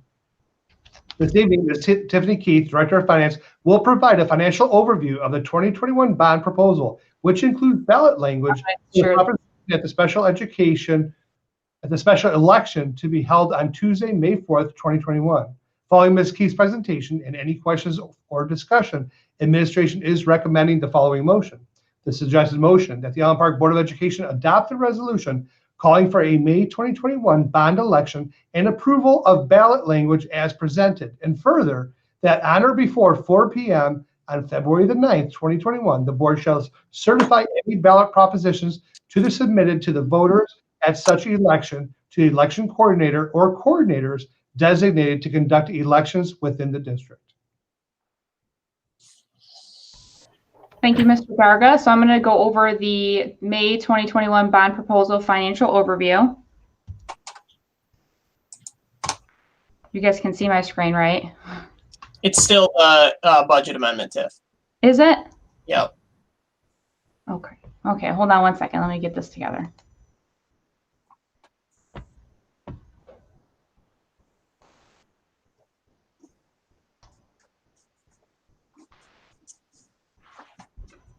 Okay, is this working? Yeah. Okay, thanks. Okay, so I'm going to go over the May 2021 bond proposal financial overview. Total bond proposal is $74,215,000. This is a voter approved bond and it cannot exceed the $74,215,000. The bonds issued will be done in 3 series. Series 1, June 21 for $23,180,000. Series 2, June 2023 for $23,180,000. In Series 3, June 2025, $27,855,000. The reason why we are doing 3 series is essentially you don't want to take out all the debt at once. And 2, it aligns with the construction plan because you probably cannot actually do $74 million in construction in year 1. And it gives us the ability to pay down existing debt before the new series is closed. Each of these series is 30 years. This bond proposal is a zero cost increase. You might also hear that also called a no cost bond proposal, which means that our debt levy will remain at 12 mils, which is where it is right now. The reason why we are able to do a zero cost bond is because we have refunded our existing debt and we are well ahead of the mandatory payment date of 2039. This table right here shows the taxable growth 0.68 to 2.78. The taxable growth that was used for the study, the historic 5-year taxable growth was 2.78, which is used for 2021 and 2025. The present year 20 average taxable growth is 0.68, which is used for 2026 and beyond. So this graph shows, this yellow line is for our proposed bonds. The 12 mils will carry out until 2039, and then it will drop down to a little over 6 mils, and that will carry out until 2054.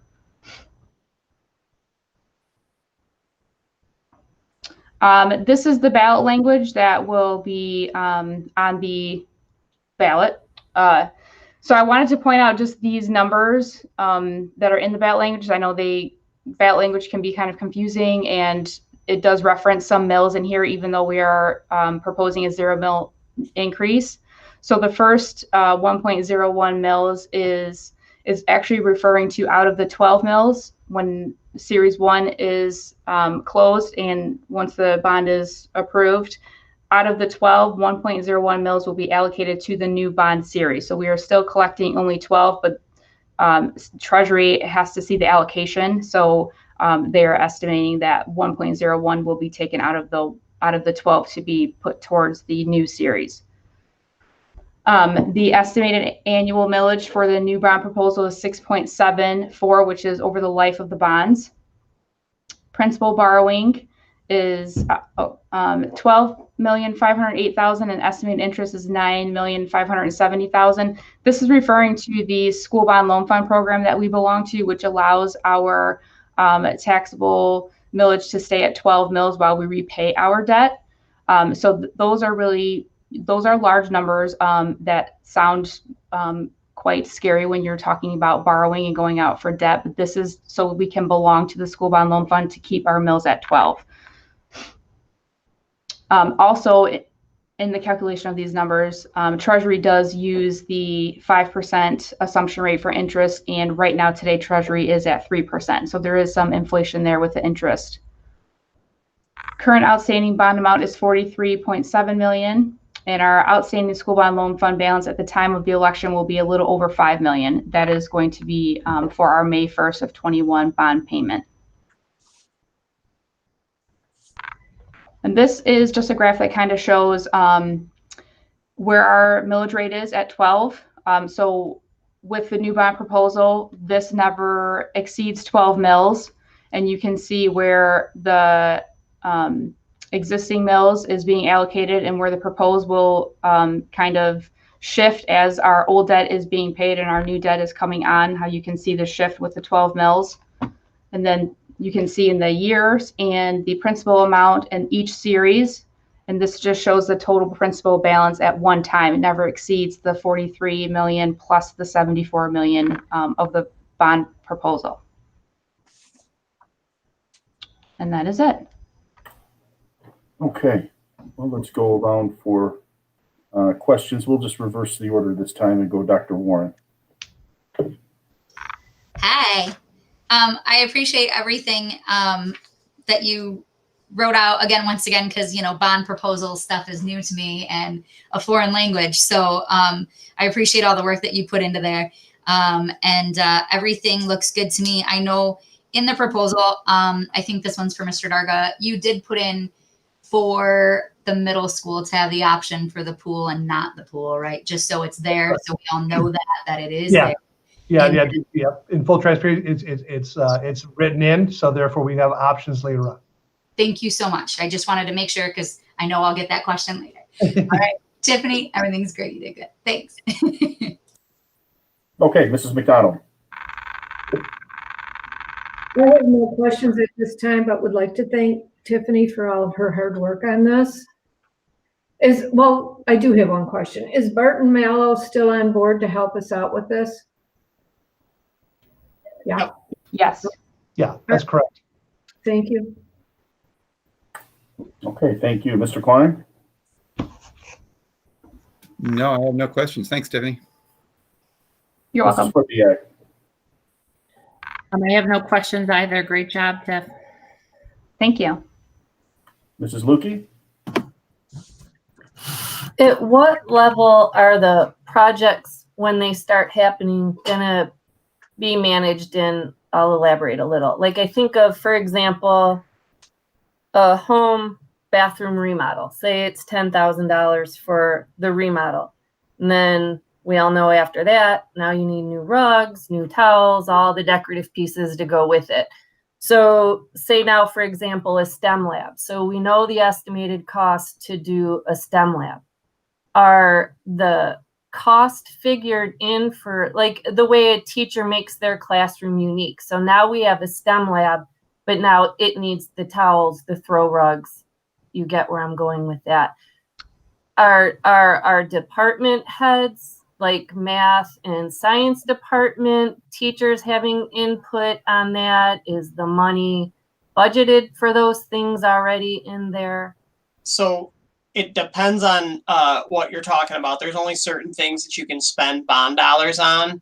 And most of the time it's like non-consumable stuff. So as an example, in Mrs. Terry's room at the middle school, we have kind of we worked with Tierney and we worked with some of the staff and administration there to create kind of an early version, since you use STEM Lab. That's why I kind of thought of it, an early version of what a STEM Lab could look like. So they have high top tables. She has high back seats. They're movable. There's storage around that's movable. So everything can be shifted so that if she needed to move all the tables out of the way and do a demonstration in the middle of the class, she could. If she needed to bring them together and have them do group work, she could. So we work with Barton Mallow on those things. And then, of course, we would like staff input on what's going to go in classrooms. It is a little difficult to get down to, to go back to your example, the towels and rugs, because if, let's say, Paul Grix last year would have picked everything that he wanted for a perfect STEM lab, and now he retires, the next person might have something else. So from my standpoint, when I'm looking at like an overall curriculum and instruction, I want to know what's best practice and what is sustainable, no matter who is in that classroom or who is in that space. But yeah, certainly that's something where we're going to want teacher input on it. And then as far as like the materials, I work closely with department heads on what they would like to see in their classroom, what they need more of, how we can spend some of our title dollars and some of my curriculum budget on what exactly each individual teacher needs because of the way that they teach. So that's a conversation that I have pretty frequently, whether it's book, classroom libraries and ELA, or last year we got Mr. Victor, like these rocket race cars for his physics kids. So things like that I work on with individual department chairs each year. Oh, fantastic. So, right. Yeah, obviously it makes sense that it wouldn't be until you know who's there that it would be ordered. But so the money's there, it's bookmarked for the needs of that lab. For the STEM lab. The fixtures. Yeah. So like you have, what the lab would look like. So in the case of the elementary, it would be building out a lab. It would be for the construction costs of the lab. And then it would be the furniture and things that go inside of the lab. But like the Legos, the robotics pieces, things like that, most of that stuff cannot be part of the bond. Okay. Or decorations. Yeah. Furniture, yes. Decorations, supplies, no. Yeah. Yeah. It's very exciting that we're going that avenue. Is STEM lab, is it going to be a classroom? The STEM, is it a club? What is the STEM lab going to be used for? So it'd probably be, most likely would be an auxiliary space that is not booked to any teacher. So when a teacher would like to do science, they can take their class down there. when we have after school robotics clubs, things like that, they can use that space. So it would be a multi-purpose area that would be, I guess, STEM friendly, I would call it, so that you could do just about anything in there, where it would be an open space. And again, there would be kind of convertible furniture in there so that you're not bound by, screeching desks across the room and trying to flip them over onto each other. It's something that would be, movable, and kids could really dig in and work with each other and do cool stuff in there. That's So we fantastic. took a group of teachers last year out to Novi, and that was just an absolutely awesome experience to see what they did with their STEM lab and their elementary schools to really encourage collaboration and play and all of those things. I bet. Well, thank you so much. That's all my questions. I'm excited and look forward to seeing it come to fruition. Okay, thank you, Mrs. Lukey. Mr. Martin. Just a question that was posed to me. I was asked if this does not pass, will our taxes go down? And the answer is kind of yes and no, but immediately the answer is no, because the existing bond, the 43.7 million that Tiffany mentioned, doesn't expire until 2032. So right. At that point, so you've still got 12 years of taxes staying where they're at. So Right. A no vote does not reduce your taxes. So I wanted to just share that because that was posed to me. And then another question, like Mrs. Lukey said, this is very exciting. And as we get further along, I've been involved in some capital projects in my line of work. And we usually have monthly meetings where the construction manager, the project manager will meet and go over what's going to happen, what's going to be spent. And there's typically a lead on, which would be our side, who either approves that or doesn't approve it, has a final say. And maybe this was covered back in June, but do we have that, or is it collectively the board? I think typically in these type of incidents, a construction group will have a certain threshold that they can spend up to, but everything beyond that has to be approved. So do we have thresholds, or are we too early in the process? I'm just looking at in terms of cost management once hopefully we get into this.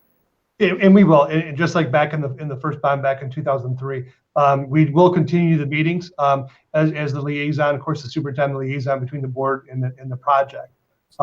So we will be, meeting and coming up to date through our board updates as well. But once we go ahead and approve the actual bond, until we start getting into some bigger ticket items, most of that stuff is already covered and approved to go ahead and move forward with. It'll come down to, choices, and again, looking, depending on what might happen within a given room or classroom, going into the teachers and looking at different products, then we get different people involved. But for the most part, it just comes through all of our board updates. And we will be inviting back Barton Mallard to do presentations to the board to keep them updated as well. So as I understand it, it'll be presented to the board through you. Correct. Okay, thanks. Yeah. That's it. Thanks, Gordon. Okay, thanks, Mr. Martin. And Mr. Martin, thank you for sending out the information you had started to put together with respect to this. I went through it, and I appreciate your expertise. Mr. Darga, if I recall, back in 03, whenever we finished the actual construction of the prior bond, it was not uncommon to have a representative from, at that time, McCarthy and Smith be at a board meeting. The project manager would be at almost every board meeting and would go at the front of the meeting, even if it was only a 10-minute update. It was for lack of a better phrase, we're on time, we're under budget, and here are the identifiable issues that we're going to have coming up in the next month, and then we'd see him again the next month. So I'm assuming that will continue with Barton Mallow as the project contractor, correct? That's correct. And as I said, it's one of those that we'll continue to give the board, like we do now, through Barb, basic updates that come through, but they'll definitely be a part of our board meetings to do their updates. And then when we also have a facilities committee that we still have. But when it comes to some of the bigger ticket items, we'll definitely have them, present information on which way they're looking to go. And then we may have to go to some of our teachers for expertise through Dr. Stafelsky, whoever it may be, to find out which direction we need to go. Because there'll be times, as you know, just like back in 03, well, they'll say, hey, we have to bring this in. Here's these 3 different items. What would you prefer? Kind of a question. So, but we will definitely be led by Bart Mello. Okay, great. Thank you. Does anybody want to move on the proposed motion?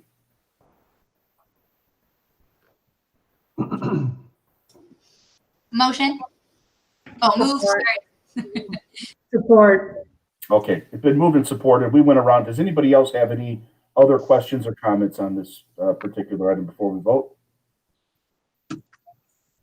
Okay, seeing none. All those in favor say aye.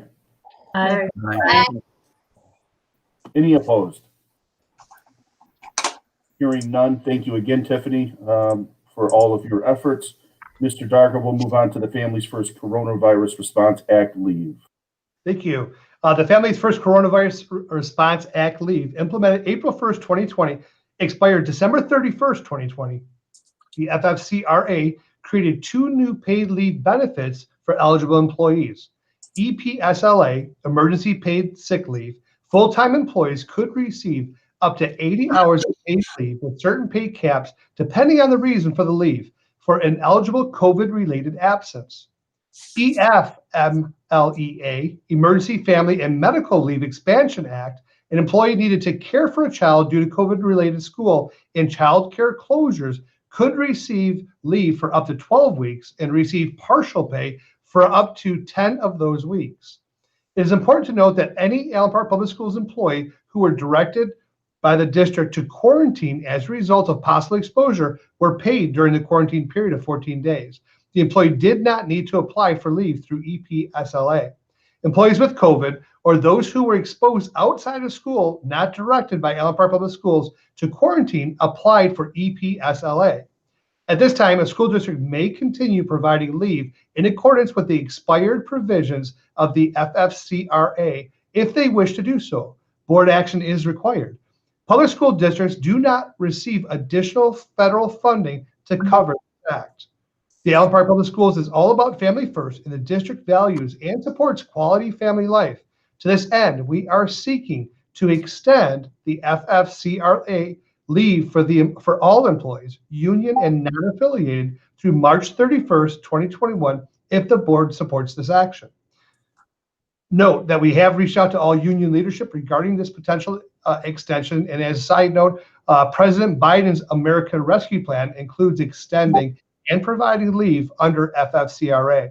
Our suggested motion that the Allen Park Board of Education elect to voluntarily permit representatives and non-represented employees to use any unused FFCRA leave between January 1, 2021 and March 31, 2021 as presented.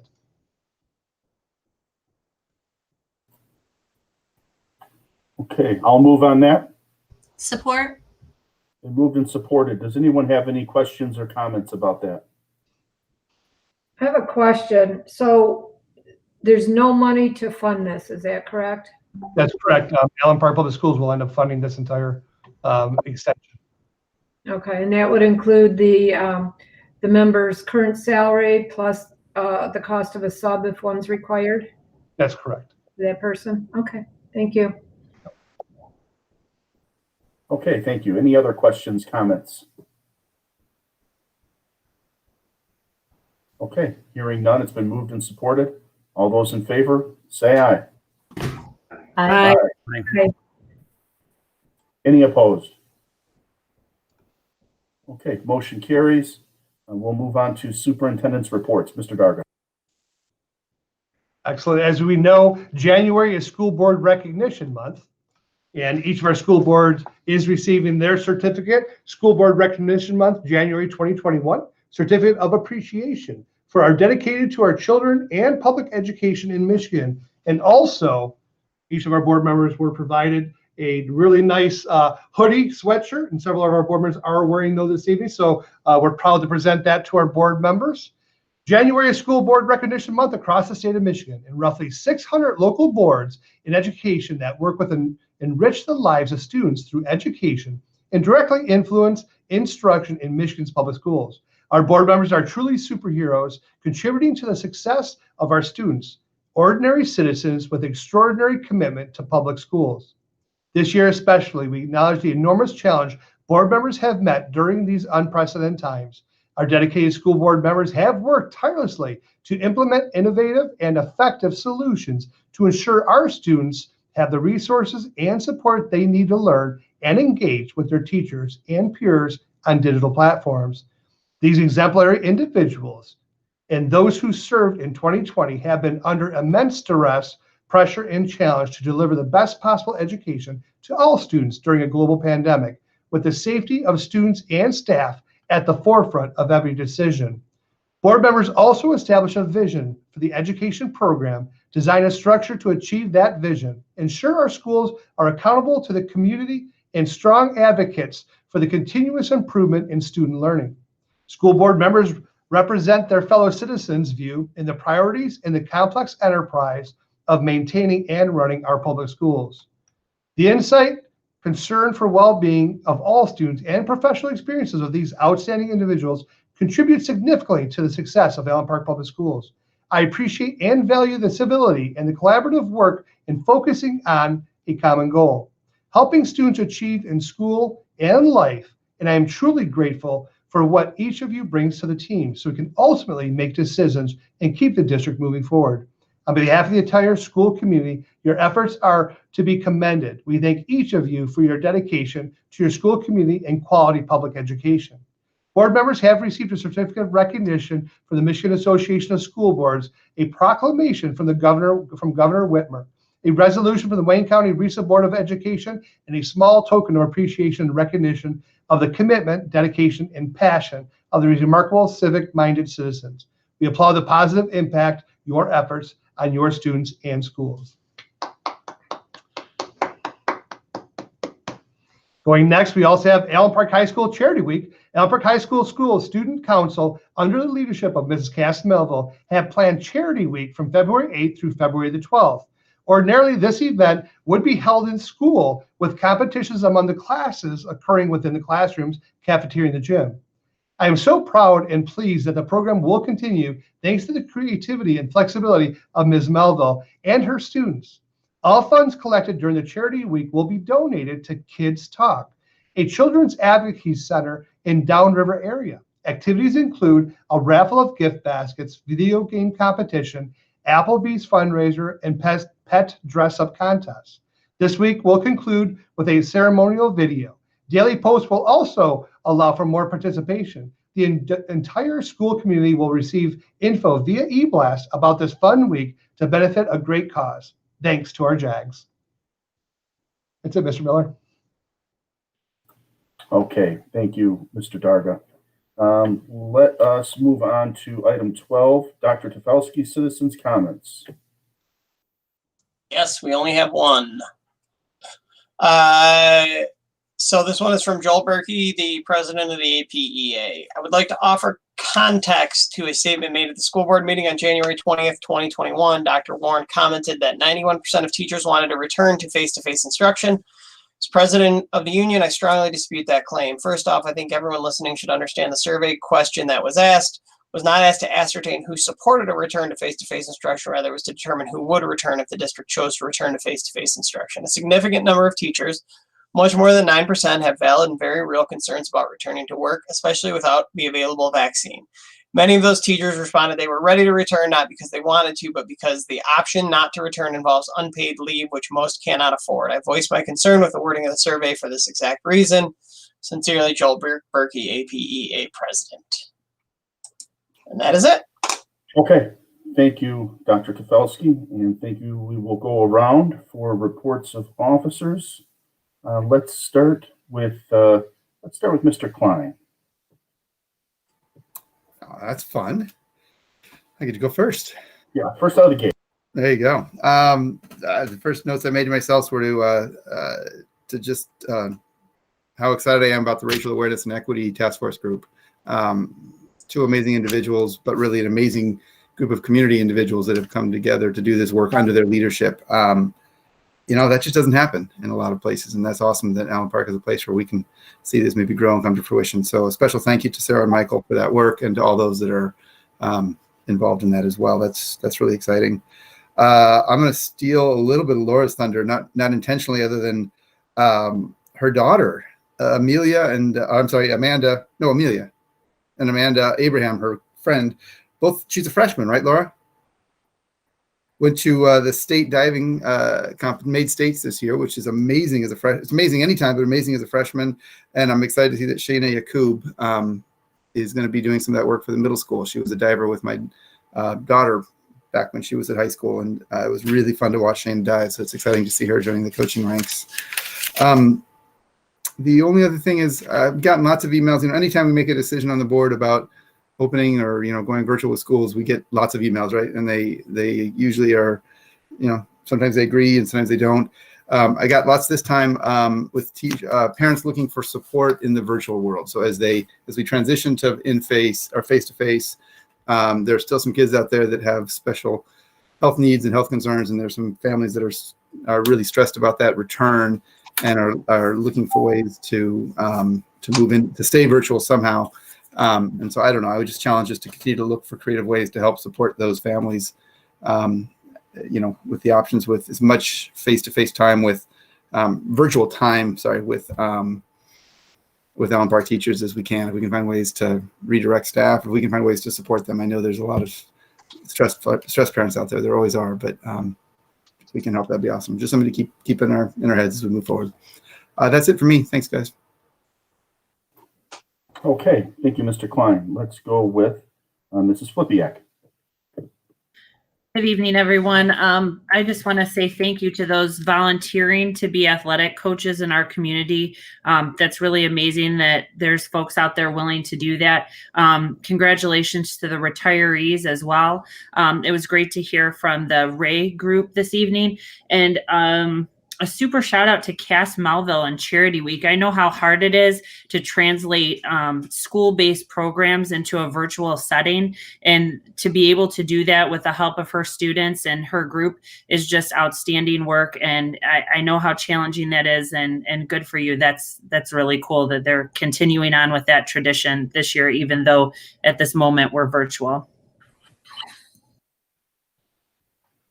Okay, thank you, Mrs. Flipiak. Let's go with Mrs. McDonald. I too would like to congratulate the retirees. Thank you for your service for many, many years. Many of them were longtime friends and co-workers of mine. So it's nice to see more of us join the ranks of the retirees, I guess, and wish them well. I'd like to thank Tiffany for all of her work on tonight's presentation. I think that was well structured and ordered and easy to understand. So thank you so much, Tiffany. Thank you. You're welcome. It's my pleasure. I would also like to thank Barb. She's often behind the scenes, but we know who's doing so much of the work. So thanks, Barb. And to echo what Mr. Klein said, I would like to thank everybody who has reached out to contact us. I know that that's not always easy. And like Mike, I think that we need to continue looking for options. We want to keep our students and we want to keep our teachers safe. Thanks to Sarah and Michael for their wonderful presentation. And I look forward to working and seeing where this bond issue goes. So thanks, everybody. Okay, thank you, Mrs. McDonald. Dr. Warren. Yep, pretty much everything she said. Thanks to everybody, obviously on our team there, Tiff and Barb, always killing it for us, and we appreciate you guys so much. Sarah and Mike. Sarah, I couldn't tell if you were in your dorm room. It looked like your dorm, but I wanted you to take me for a tour. So I really appreciate everything you guys have done, and everyone that is involved with that. I think that is absolutely amazing. Once again, congratulations to the retirees. Some of you I know personally, and I'm going to miss you very, very much. I know you're all doing amazing things with our children. So thank you. And also, I'd like to, like I always try to end up with, is thanking our teachers once again for everything that they do day in and day out. I know virtual or remote, I should say, learning is not easy. And it's not easy to plan. And you guys are doing an amazing job, just like Mrs. Melville, like Sarah said, with this.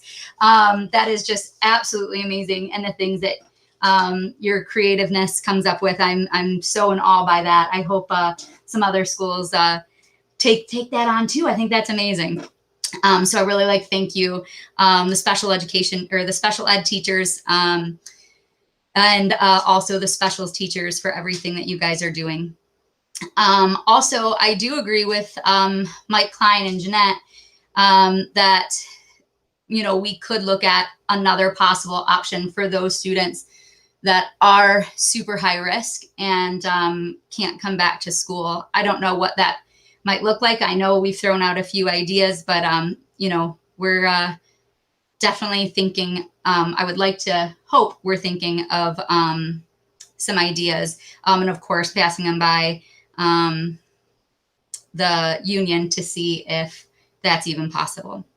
And also, I think I'd like to end with, you know, fingers crossed on a snow day, do your rituals, put the ice cubes in the toilet, sleep on whatever it is that you got to sleep on. Doesn't look as good now, but, you know, fingers crossed. Okay, thank you, Dr. Warren. Mr. Martin.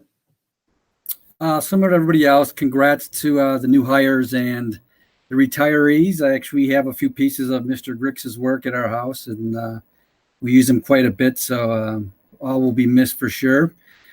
Thanks to Tiffany for her work. Thanks to Sarah and Michael. Sarah's my neighbor, a couple houses away. Outstanding job, and I know both of them very well, so great job. Mrs. Melville, great job as well. Very excited about the bond proposal. I think that's very exciting for the community when we move down that line. I think it's something that's really needed if we want to keep our kids competitive and our property values moving in the right direction. So I'm excited about that and excited to work on it too. So I would agree with Mr. Klein, Dr. Warren, and Ms. McDonald as well. If we can, you know, like Mike said, and everyone has said, we continue to receive emails, and you know, we don't take them lightly. I take them very seriously. We can continue to look at ways to maybe enhance the virtual learning, the remote learning, so that you know, the students are able to receive maybe face-to-face learning from a virtual setting from an Allen Park school teacher. So reducing class sizes, making things a little bit safer. I think there's ways to do that. And I think we should look into that, you know, maybe probably sooner than later if we have the possibility to do that, to ensure that we're keeping our kids safe and teachers and families all safe and trying to do what we think is best for everyone. There's no perfect answer, but doesn't hurt to explore. So that's what I have. Thank you. Okay, thank you, Mr. Martin. And Mrs. Lukey. Thanks, Tiffany, again for all the hard work. And the RAID group, thanks for the update. It is always great to see Sarah and Michael. I appreciate them so much, and I've had so much fun working with them in the past. I want to give a shout out to the Charity Week crew. The student council, I'm going to list some kids specifically because of the fact that to organize a event, like a singular event, an event, I guess I should have said, an event, a singular event virtually is a task. They have taken on a whole week, which I can't even tell you the level of commitment and time that it has taken, thanks to the support of Miss Melville and Miss Gabon, spearheaded by Mary Lukey and the other student council members, Nikki Hartley, Sophie Miller, Izzy O'Bricky, Elena Gulasarian, Lillian Miazga. They have all taken such a large role in making sure that that had taken place, and it is going to such a wonderful charity, the Kids Talk program. So I just think it's outstanding, and can't tell you enough how impressed I am with this group of individuals. The volunteers, thanks for coming in to support wrestling and swim and dive. Shayna, I'm so excited. I can't wait to see you in our dive program, and everyone else. I just happen to know Shayna, past student diver, record holder, amazing person. So thank you for what you're doing for our program, all of you, both programs. It's exceptional, and I look forward to hopefully meeting you all one day. I want to thank all the retirees for their service and wish them all the best on their future endeavors. Mr. Grix, I'm going to miss you so much. You hold a special place in my heart. You have always been so positive, kind, gracious. You even are as you're exiting our district. Your kind words as you're leaving. It's just, you're a special person, and you've had such a positive impact on my kid's life and so many other kids that I know. I'll never forget the day that my student came home all anxious from Alice drill training. And get a little emotional here, hold on. And she said, if anything ever goes on, I hope I'm in Mr. Grix's class. He said he had put himself between a bullet for me. So you just can't express the amount of gratitude. And he's only one of many teachers that had said such amazingly protective things that eased my kids' minds during that highly anxious type of drill. But just can't say enough for that, and what our teachers do every single day to protect and keep our kids safe. Thank you, and I wish you all the best. Stay safe. Okay, thank you, Mrs. Lukey. I will thank, obviously, Tiffany for another year gone by of doing great work with our budget. We really appreciate your steady hand. And also want to acknowledge, they've been acknowledged by everybody else, but I have to, Sarah and Michael and their team that they're working with. Look forward to what comes out of that. But they are quite the leadership. The future's bright when you see young leaders like them. So very happy to see them continuing with their efforts. And then lastly, I just want to thank my colleagues, both those that are on the screen here. This is Board Appreciation Month. And I want to thank my colleagues that appear on the screen now, as well as Mr. Shearer and Mr. Moynihan, who we'll call it our emeritus board members at this point. You know, 5 of us here have been on this board since last Board Appreciation Month, and it has been a very difficult 12 months. I don't know about all of you, but coming full circle a year later here, I'm almost kind of like taking a breath, but realizing we've got a ways to go still. And but it's been a hard year for everybody. And so 5 of us have been doing it for a year now. A couple decided to jump in the middle of a pandemic, which is laudable.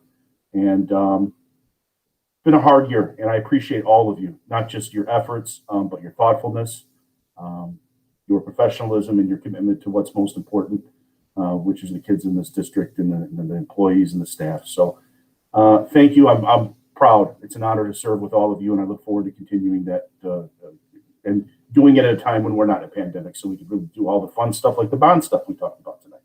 So with that, I have nothing else, and I would look for a motion to adjourn. Motion. Support. Okay, been moved and supported. All those in favor say aye. Aye. Aye. Any opposed? No one. Motion carries. Good night, everyone. Meeting is adjourned. Have a good night, everybody. Thank you so Bye, much. everybody. Good night. Have a good night. Good night.